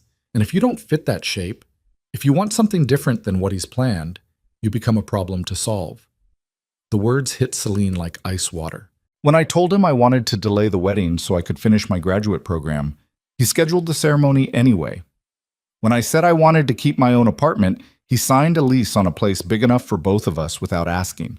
Every decision became his decision. Every choice became his choice. And if I pushed back, he'd look at me like I was being irrational, ungrateful. Selena's hands were shaking. She set the water glass down before she dropped it. His business partner saw what was happening, Isabella continued. Saw me drowning, offered me a way out. So I took it. And yes, I took half the company too because I'd built half of it while Damien took all the credit. Her eyes hardened. He spent 3 years destroying us both for that. My partner lost everything. I lost my career, my reputation, my entire life in New York. I had to rebuild from nothing. Then why are you here? Why agree to this interview? Because Marcus asked, and because I'm tired of hiding. Isabella pushed off the table, standing straight. I spent 6 years letting Damien's version of our story be the only one people heard. I'm done with that. Celine couldn't breathe, couldn't think past the roaring in her ears. Everything Isabella described, the control disguised as help, the decisions made without input, the expectation of gratitude instead of partnership, sounded exactly like what Damien was doing to her. The gala, the introductions, the assignment, all of it on his terms, his timeline, his conditions. She thought he was helping her rebuild, but maybe he was just building her into someone who served his purposes.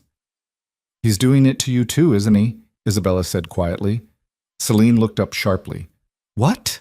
That's why you're here. Why you look like you just figured something out. Isabella's expression was almost sympathetic. He found you broken and offered to fix you, made you feel like you couldn't survive without him, and now you're starting to wonder what he actually wants in return. He's been helping me, Celine said, but her voice sounded weak even to her own ears. Has he, or has he been positioning you exactly where he wants you? Celine opened her mouth to argue, to defend Damien, to explain that he'd given her opportunities she never would have had otherwise, but the words stuck in her throat. Because Isabella was right. Every door Damien had opened, he'd opened for a reason. Every introduction had served his purposes as much as hers, and she'd been so desperate for help, so grateful to not be drowning anymore, that she hadn't questioned any of it. What does he want from me? Celine asked, her voice barely above a whisper. Isabella shook her head. I don't know, but whatever it is, it's not about your well-being. Damien doesn't do charity. Everything is transactional with him. You just haven't figured out your side of the transaction yet. Celine's phone buzzed in her pocket. She pulled it out with trembling hands. A text from Damien. How's the final shoot going? She stared at the message. He knew. Of course he knew. He'd probably known from the beginning that Isabella would be the 10th subject. Had probably arranged it somehow. Another chess piece moved into position. But why? What was the endgame? You should still shoot me, Isabella said, pulling Celine's attention back. Whatever Damien's planning, the work matters more. These women's stories matter more. Celine looked at her, really looked at her, at the woman who'd survived Damien Vale and rebuilt a life afterward, who stood here now, willing to tell her truth even knowing what it might cost. Okay, Celine said finally. Let's do this. For the next 2 hours, Celine worked. She photographed Isabella in the studio, in the harsh natural light that showed every line on her face, every shadow under her eyes. They talked about betrayal and survival and the cost of starting over. Isabella's story poured out, raw, honest, complicated. Not a villain origin story, just a woman who'd made impossible choices and lived with the consequences. The final image Celine captured showed Isabella standing by the window, her reflection in the glass creating a double exposure, present and past overlapping, neither one complete without the other. It was perfect, brutal and beautiful and true. When they finished, Isabella walked Celine to the door. Be careful, she said quietly. Damien's very good at making you think you need him, but you don't. You never did. Celine nodded, not trusting her voice. She walked out into the cold afternoon, her camera bag weighing nothing compared to the questions crushing her chest. Her phone rang. Damien. She answered. Hi. Are you finished with the assignment? His voice was warm, casual, like they were friends catching up. Yes? Good. We should celebrate. Dinner tonight. My place. 8 o'clock. It wasn't a question. Never was with Damien, and that Celine realized was the problem. I can't, she said. I need to edit the final images. Get everything to Marcus by tomorrow. The editing can wait. No, it can't. Silence on the other end. She could feel his displeasure through the phone line. Celine, he said carefully. What's wrong?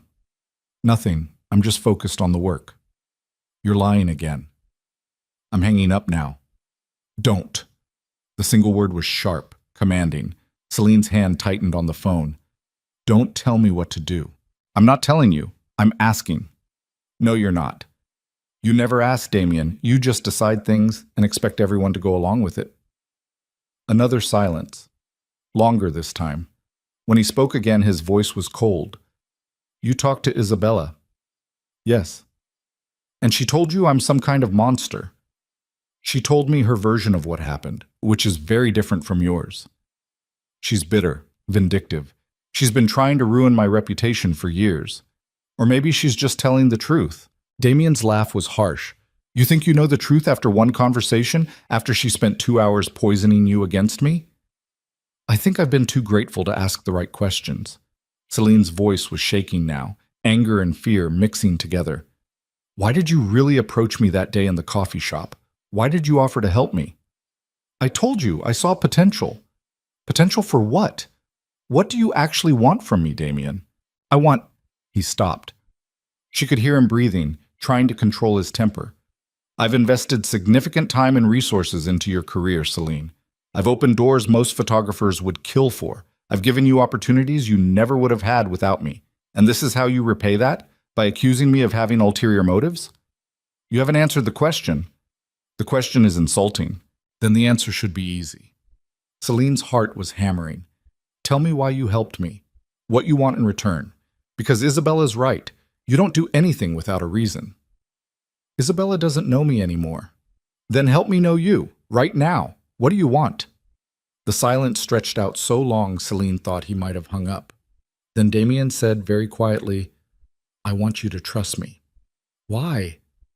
Because I'm trying to help you become someone they can't destroy, or someone you can control. That's not... His voice rose, then cut off sharply. When he spoke again, it was carefully neutral. Come to dinner tonight. Let's talk about this in person, like adults. No. Celine. I need space, Damien. I need to think.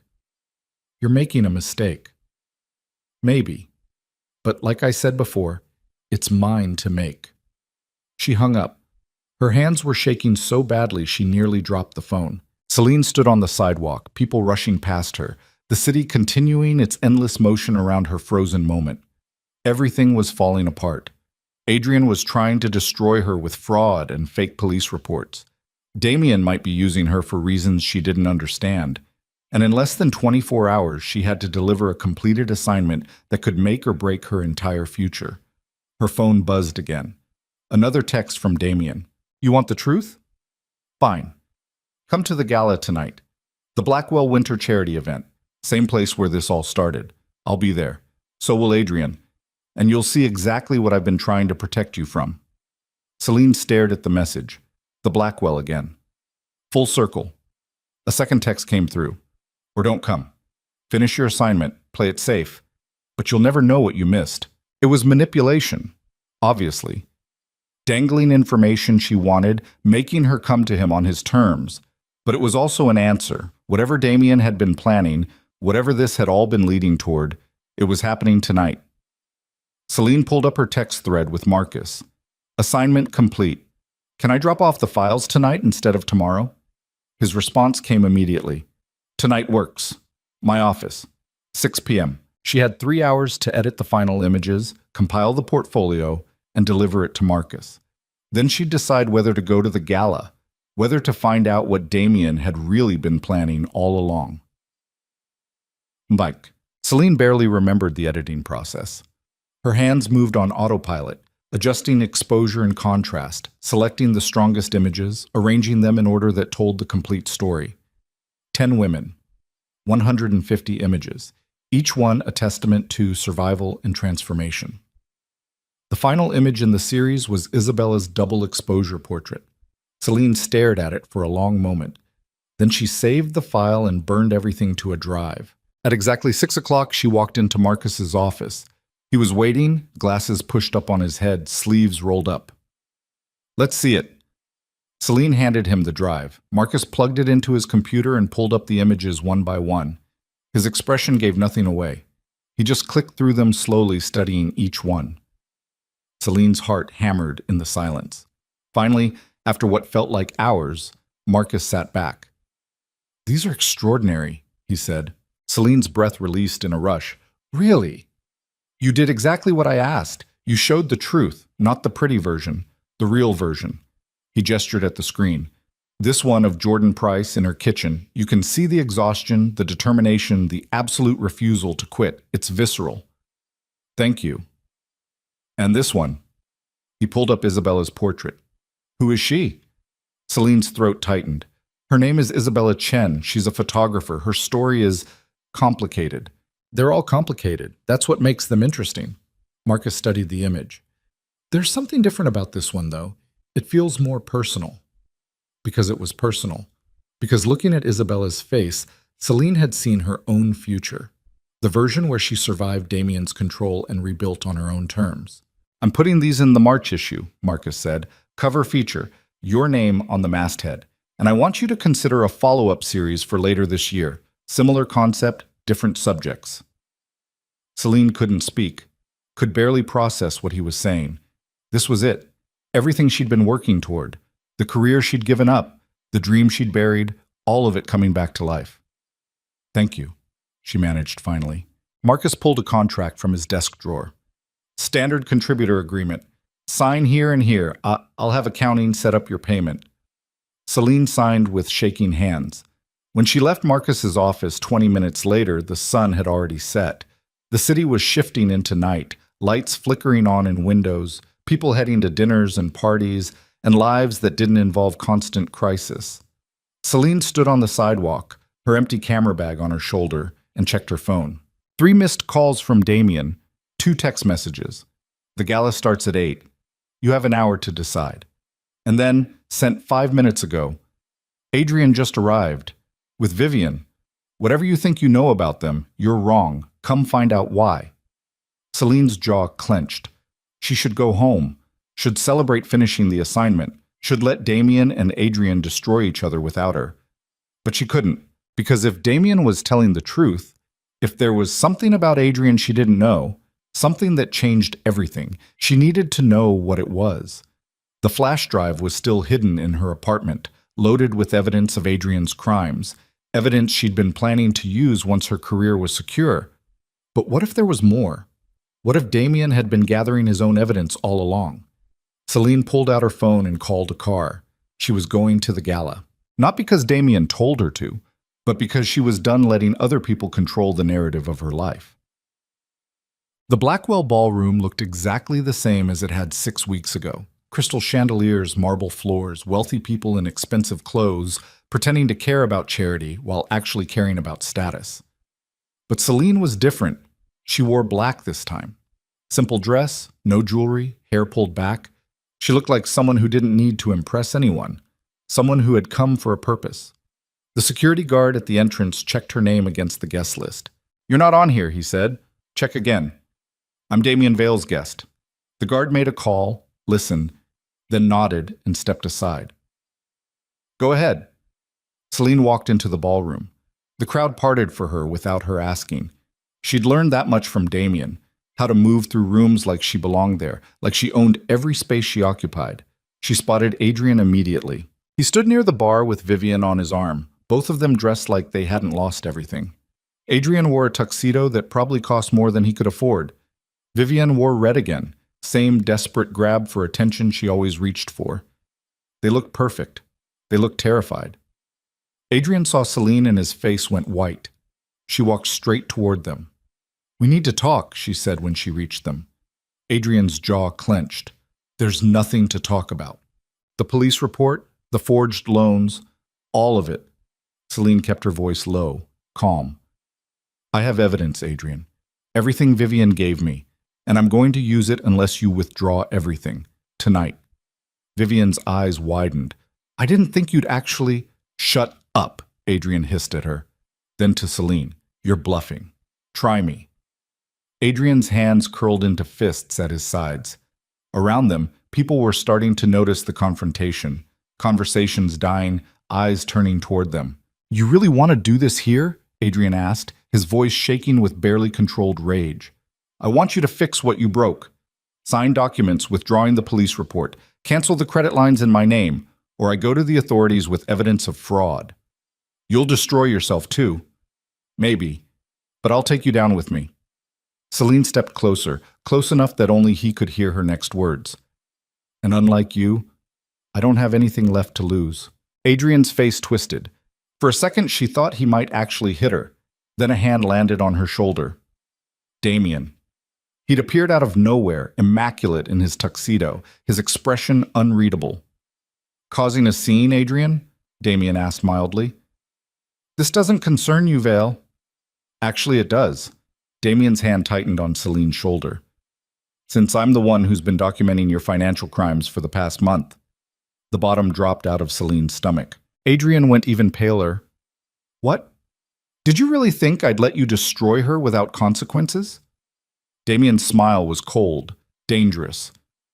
"I've had investigators tracking every transaction, every forged signature, every illegal loan. I have enough evidence to put you in prison for a decade." Celine couldn't breathe, couldn't process what she was hearing. Damien had been investigating Adrian all this time. While she'd been working on the assignment, while she'd been struggling to figure out what to do, Damien had been quietly gathering ammunition. "Why?" she whispered. Damien looked down at her. "Because you deserved better than fighting this battle alone." Adrian laughed, a horrible, broken sound. "You think you're protecting her? You're using her, same way you use everyone." "The difference," Damien said quietly, "is that I'm honest about what I want." "And what do you want?" Damien's eyes were black, cold. "I want you to understand what happens to people who try to destroy things I've built." The air in the ballroom felt electric, charged with violence barely contained. Celine stepped between them, facing Damien. "Stop," she said. Damien's expression didn't change. "Celine, I said stop." Her voice was shaking. "This isn't about protecting me. This is about control, about winning, about making sure everyone knows you're the most dangerous person in the room." "That's not—" "Yes, it is." She was shouting now, past caring who heard. Isabella was right. You don't help people. You acquire them, mold them, use them, and I've been so desperate not to drown that I let you. Damien's jaw tightened. "I gave you opportunities you never would have had. Because it served your purposes. Because you needed—" She stopped, stared at him. "What do you need from me, Damien? What was this all for?" The question hung in the air between them. Around them, the entire ballroom had gone silent, hundreds of eyes watching, waiting. Damien looked at her for a long moment, then he said very quietly, "I needed to know if it was possible." "If what was possible?" "If someone could survive the same thing that destroyed me, and choose different." The words hung in the air like smoke after a gunshot. Celine stared at Damien, her chest tight, trying to understand what he'd just said. Around them, the ballroom had gone silent, hundreds of people watching, waiting, holding their breath for whatever came next. "Choose differently," Celine repeated slowly. "Choose differently from what?" Damien's jaw worked. For the first time since she'd met him, he looked uncertain, vulnerable, human in a way that made her heart twist. "From what I did," he said quietly. "When Isabella left me, I turned into someone who trusted no one, who saw every relationship as a transaction, who built walls so high that nothing could touch me. His eyes held hers. I wanted to see if someone could go through the same kind of betrayal and not become that. If they could choose to stay open instead of closing off completely. The truth hit Celine like cold water. She'd been an experiment, a test case, a way for Damien to answer a question he'd been asking himself for 6 years, whether survival required becoming a monster or whether there was another path. "You used me," she said, her voice barely above a whisper. "Yes." The honesty of it was almost worse than a lie would have been. "But not the way you think," Damien continued. "I didn't know what would happen. I didn't plan any of this. I saw you in that coffee shop, broken and angry, and I recognized myself. And I wanted to see what you'd do with that anger, whether you'd let it consume you or transform you. So you manipulated everything, the gala, the introductions, the assignment. I opened doors. What you did with them was your choice." "Bullshit." Celine's voice was shaking now, fury and hurt mixing together until she couldn't tell them apart. "You controlled everything, every move, every opportunity. You made it so I couldn't succeed without you." "That's not true." "Then why did Isabella end up on Marcus's list? Why was she the 10th subject?" Damien's expression darkened. "That wasn't me. That was Marcus testing you. He wanted to see if you could handle photographing someone connected to me without letting it compromise your work. And you didn't think to warn me? Would you have gone if I had?" Celine opened her mouth to argue, closed it, because he was right. If she'd known ahead of time, she probably would have refused, would have let fear make her choices instead of courage. Adrian, still standing a few feet away with Vivian gripping his arm, laughed bitterly. "This is perfect. You're both so busy using each other, you can't even see it." Celine turned on him, the rage she'd been holding back for weeks finally breaking free. "You don't get to talk. You committed fraud. You tried to destroy me out of pure selfishness." "I was desperate." Adrian's voice rose, cracking. "Everything was falling apart and you were supposed to still be there, still be broken, still need me.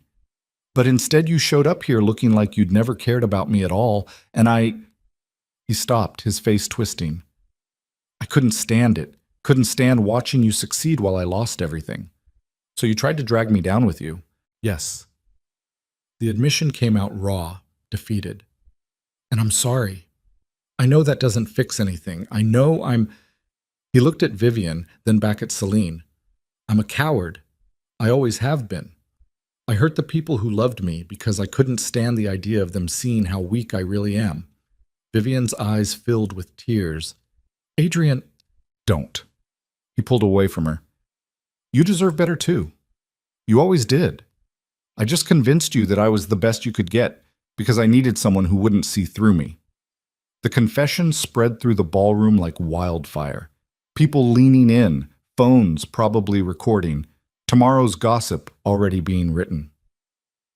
Adrian Mercer, golden boy of New York real estate, publicly admitting to fraud and emotional manipulation. It should have felt satisfying. It just felt empty. Celine looked at the man she'd spent 2 years loving, and all she felt was tired. He wasn't a villain. He was just broken in ways that made him hurt everyone around him. "I'm not pressing charges," she said. Damien's head snapped toward her. "Celine, I'm not," she repeated more firmly.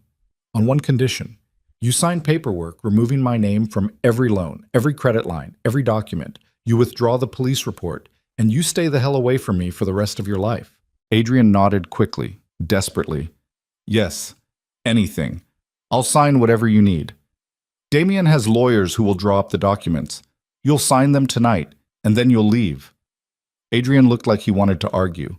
Instead, he just nodded again and turned away, Vivian following him with her head down. The crowd began to murmur, conversations starting up again now that the immediate drama had passed. Celine turned back to Damien. He was watching her with an expression she couldn't read. "That was a mistake. You should have destroyed him." "Why? So I could become like you?" She shook her head. "I'm done destroying people, and I'm done letting you decide what I should do. I was trying to help you. No, you were trying to prove something to yourself." Celine's voice was steady now, calm. "You wanted to see if someone could survive betrayal without becoming closed off like you did. Well, congratulations. You have your answer. I survived. I stayed open, but not because of you. despite you. Damien flinched. Celine, I need you to understand something. She stepped closer, looking up at him. What you did, opening doors, making introductions, all of it, I'm grateful for those opportunities. But the work I did was mine, the photographs, the assignment, the career I'm building. That's not yours. You didn't create that, I did. I know. Do you? Because you keep acting like I owe you something. Like, without you, I'd still be broken. She took a breath. But I was never broken, Damien. I was buried. And I would have dug myself out eventually, with or without your help. Maybe it would have taken longer. Maybe it would have been harder. But I would have done it. The words seemed to hit him harder than anything else she'd said. His carefully controlled expression cracked, showing something raw underneath. I believe that, he said quietly. That's why I chose you. That's the problem. You keep choosing for me, deciding what I need, what's best, what I should do, but I don't need someone to save me. I need someone who trusts me to save myself. Damien's hands clenched at his sides. So what are you saying? I'm saying thank you for the opportunities and goodbye. She turned to walk away. His hand caught her wrist. Wait. Celine stopped but didn't turn around. Let go. Not yet. His grip was gentle, not restraining. You asked me earlier what I wanted from you, what this was all for. You answered, you wanted to see if someone could choose differently than you did. That's part of it, but not all of it. His voice was rough now, stripped of its usual control. I also wanted to see if I could choose differently this time. Celine turned slowly to face him. Damien's expression was open in a way she'd never seen before. No walls, no calculation, just raw honesty that looked like it cost him everything to show. 6 years ago, when Isabella left, I decided that caring about people was weakness, that trust was stupidity, that the only way to survive was to stay closed off and in control. He took a breath. And it worked. I rebuilt my company, made myself powerful, made sure no one could hurt me again. But I also made sure no one could reach me. And I've been alone ever since. Then why didn't you just go to therapy like a normal person? Celine's voice was sharp, cutting. Why drag me into whatever emotional experiment you were running? Because I didn't know I was running it until you called me out on it. His laugh was bitter. I told myself I was helping you, that I was being generous. But you're right. I was using you to answer questions about myself. And that was wrong. Celine's throat tightened. So what now? You apologize and expect me to forgive you? No, I expect you to walk away because that's what I deserve. Damien's eyes held hers. But before you do, I want you to know something. The doors I opened, the opportunities I gave you, those were real. Not because I'm a good person, but because I genuinely believe you're talented, possibly brilliant. And whether or not you ever speak to me again, I'm going to make sure those doors stay open. I know you don't need me. You just proved that. He released her wrist. But I'm going to do it anyway. Not because I expect anything in return, but because watching you transform yourself from someone broken into someone unstoppable was the most remarkable thing I've witnessed in years. And you deserve every success that comes from it. Celine stared at him, trying to find the manipulation in his words, the hidden angle, the transaction he was really proposing. But all she saw was a man who'd built his entire life around control finally admitting he had none. I'm still leaving, she said. I know. And I don't know if I can ever trust you again. I understand. But she hesitated. If you're serious about choosing differently this time, maybe start with being honest. Not just with me, with yourself. About what you actually want from your life instead of what you think you should want. Damien's mouth curved into something that might have been a smile. That sounds suspiciously like therapy advice. It is. You should try it sometime. This time his smile was real, if brief. Maybe I will. Celine stepped back, putting distance between them. Goodbye, Damien. Goodbye, Celine. She walked away then, through the silent ballroom, past the staring faces and whispered speculation. She didn't look back, didn't let herself hesitate. Because if she stopped moving, she might change her mind. And she needed to do this. Needed to prove to herself that she could walk away from someone who'd offered her the world, even if that world came with strings attached. The cold night air hit her face as she stepped outside. Manhattan stretched out around her, millions of lights, millions of stories, millions of people fighting their own battles. She pulled out her phone and called a car. While she waited, she checked her messages. 3 texts from Marcus, all sent within the last hour. The issue goes to print next week. Your work is going to change lives. I just got a call from National Geographic. They want to talk to you about a potential assignment. You're going to be fine, Celine. Better than fine. She read them twice, letting the reality sink in. Her career was back. Not because Damien had handed it to her, but because she'd done the work. Captured the truth. Proven she had something to say that people needed to hear. Everything else, Adrian's betrayal, Damien's manipulation, all the pain and chaos, had just been noise. The work was what mattered. The car pulled up. Celine slid into the back seat and gave the driver her address. As they pulled away from the Blackwell, she looked back one last time. Through the lit windows, she could see the gala continuing. People dancing, drinking, pretending their lives were perfect while hiding their private disasters. 6 weeks ago, she'd walked into that room terrified and broken. Tonight, she'd walked out whole. Not because she'd won some battle or gotten revenge on everyone who'd hurt her, but because she'd finally understood something Damien had tried to teach her, even if he'd gone about it the wrong way. Her worth had never been something other people had the authority to decide. 3 months later, Celine stood in a Brooklyn gallery surrounded by her work. The March issue of Lens and Light had hit newsstands 2 weeks ago with her feature on the cover. The response had been immediate and overwhelming. Media interviews, assignment offers, collectors fighting over the limited edition prints. Marcus had been right. The work was changing lives. But tonight wasn't about that feature. Tonight was her own exhibition. 20 new portraits shot over the past 2 months, exploring the theme of transformation through crisis. Some of the subjects were familiar: Jordan Price, Elena Reyes, Maya Sullivan. Others were new. Women she'd met through the magazine work, through random encounters, through the strange networks that formed when you started looking for stories of survival. And hanging in the center of the gallery, larger than all the others, was a self-portrait. Celine had shot it in her apartment on a Sunday morning, natural light streaming through the windows, her camera on a timer. She wasn't smiling, wasn't performing, just standing there in jeans and a t-shirt, looking directly at the lens with an expression that held everything: the pain, the anger, the exhaustion, the stubborn refusal to stay down. She'd titled it Still Standing. "It's extraordinary," a voice said behind her. Celine turned to find her mother standing there, dressed elegantly as always, but with tears in her eyes. "Mom!" Celine's throat tightened. She hadn't been sure her mother would come. They'd barely spoken since the family dinner where Adrian had made his choice public. "I owe you an apology," her mother said quietly. "I spent so many years pushing you toward stability, toward the safe choices, that I made you think your art didn't matter. That you didn't matter unless you were attached to someone successful. You were trying to protect me. I was trying to control you, make you into a version of myself that I thought would be happy."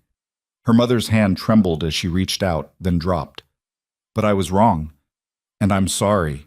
Celine felt something crack in her chest, years of resentment and hurt and desperate need for approval finally breaking open. "I forgive you," she said, and meant it. Her mother's face crumpled. "Thank you." They stood there in the crowded gallery, surrounded by strangers and art and the evidence of Celine's transformation. And for the first time in years, something between them felt honest. "Your father wanted to come too," her mother said after a moment, "but he wasn't sure you'd want to see him. Tell him to come to the next one." "There'll be a next one?" Celine smiled. "There'll be a lot of next ones."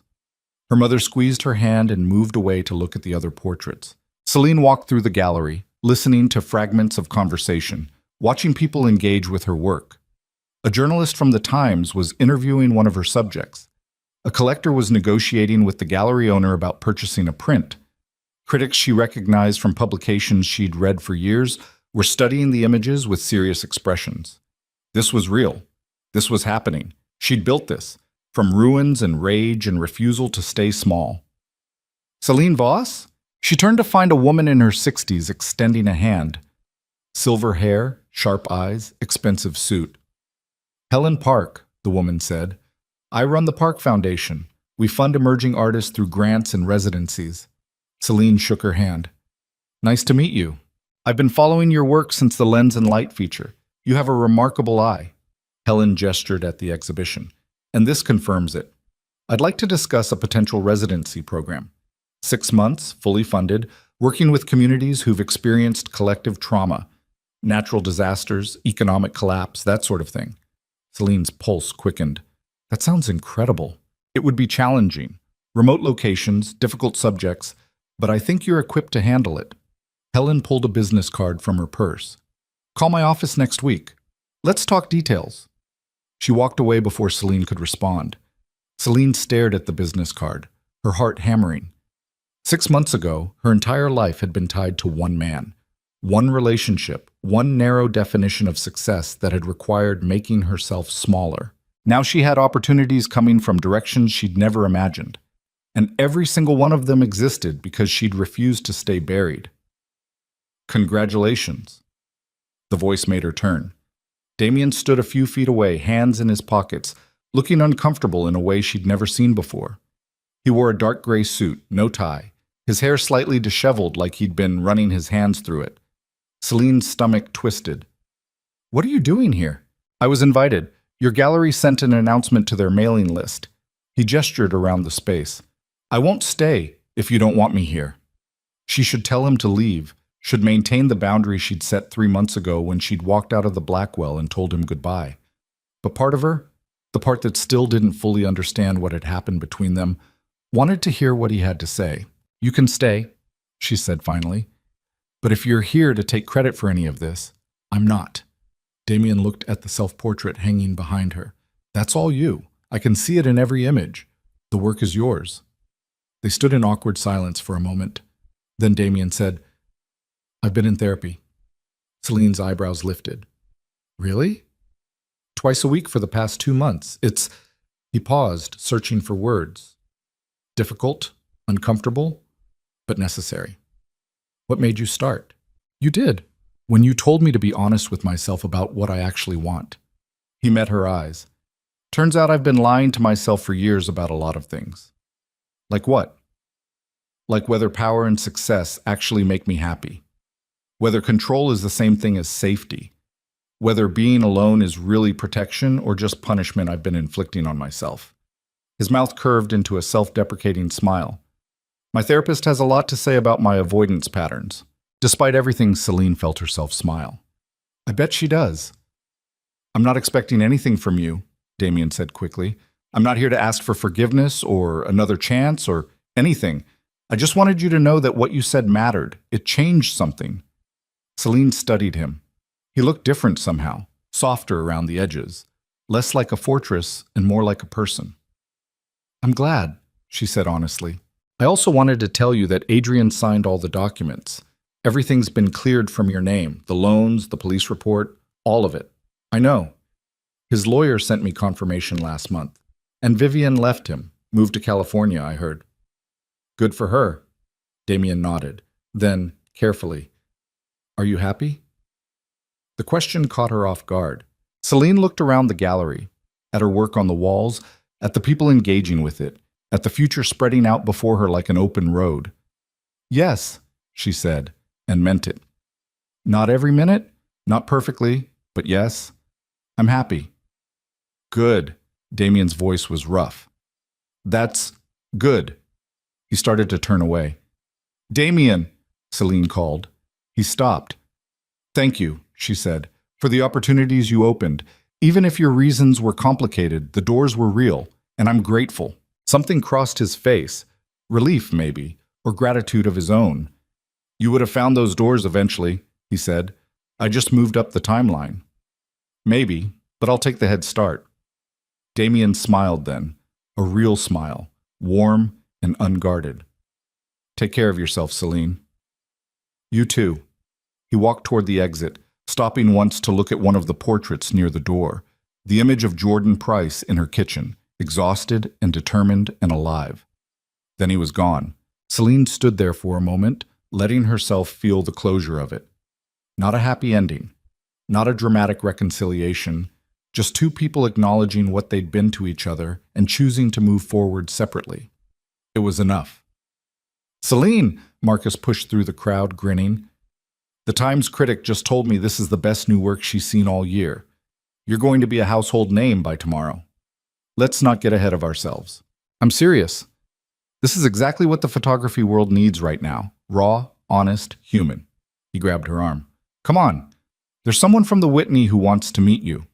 Celine let him pull her through the gallery, introducing her to curators and critics and collectors. People shook her hand, praised her work, asked about future projects. It was overwhelming and exhausting and exhilarating. An hour later, when the crowd had started to thin, Celine found herself standing alone in front of her self-portrait again.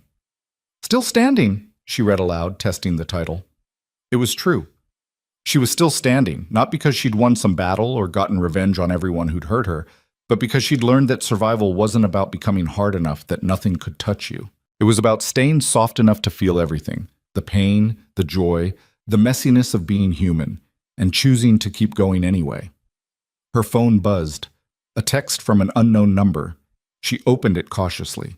Hi. It's Vivian. I know you probably don't want to hear from me, but I'm in California now, starting over. Got a job at a nonprofit. Nothing glamorous, but it's honest work. I wanted to say thank you for the flash drive, for giving me a chance to do the right thing, and I'm sorry for all of it. I hope you're doing well. Celine read the message twice. Then she typed back, I'm glad you're building something real. Good luck. It wasn't forgiveness, exactly, but it was acknowledgement. Recognition that people could change, could choose to be better than their worst moments.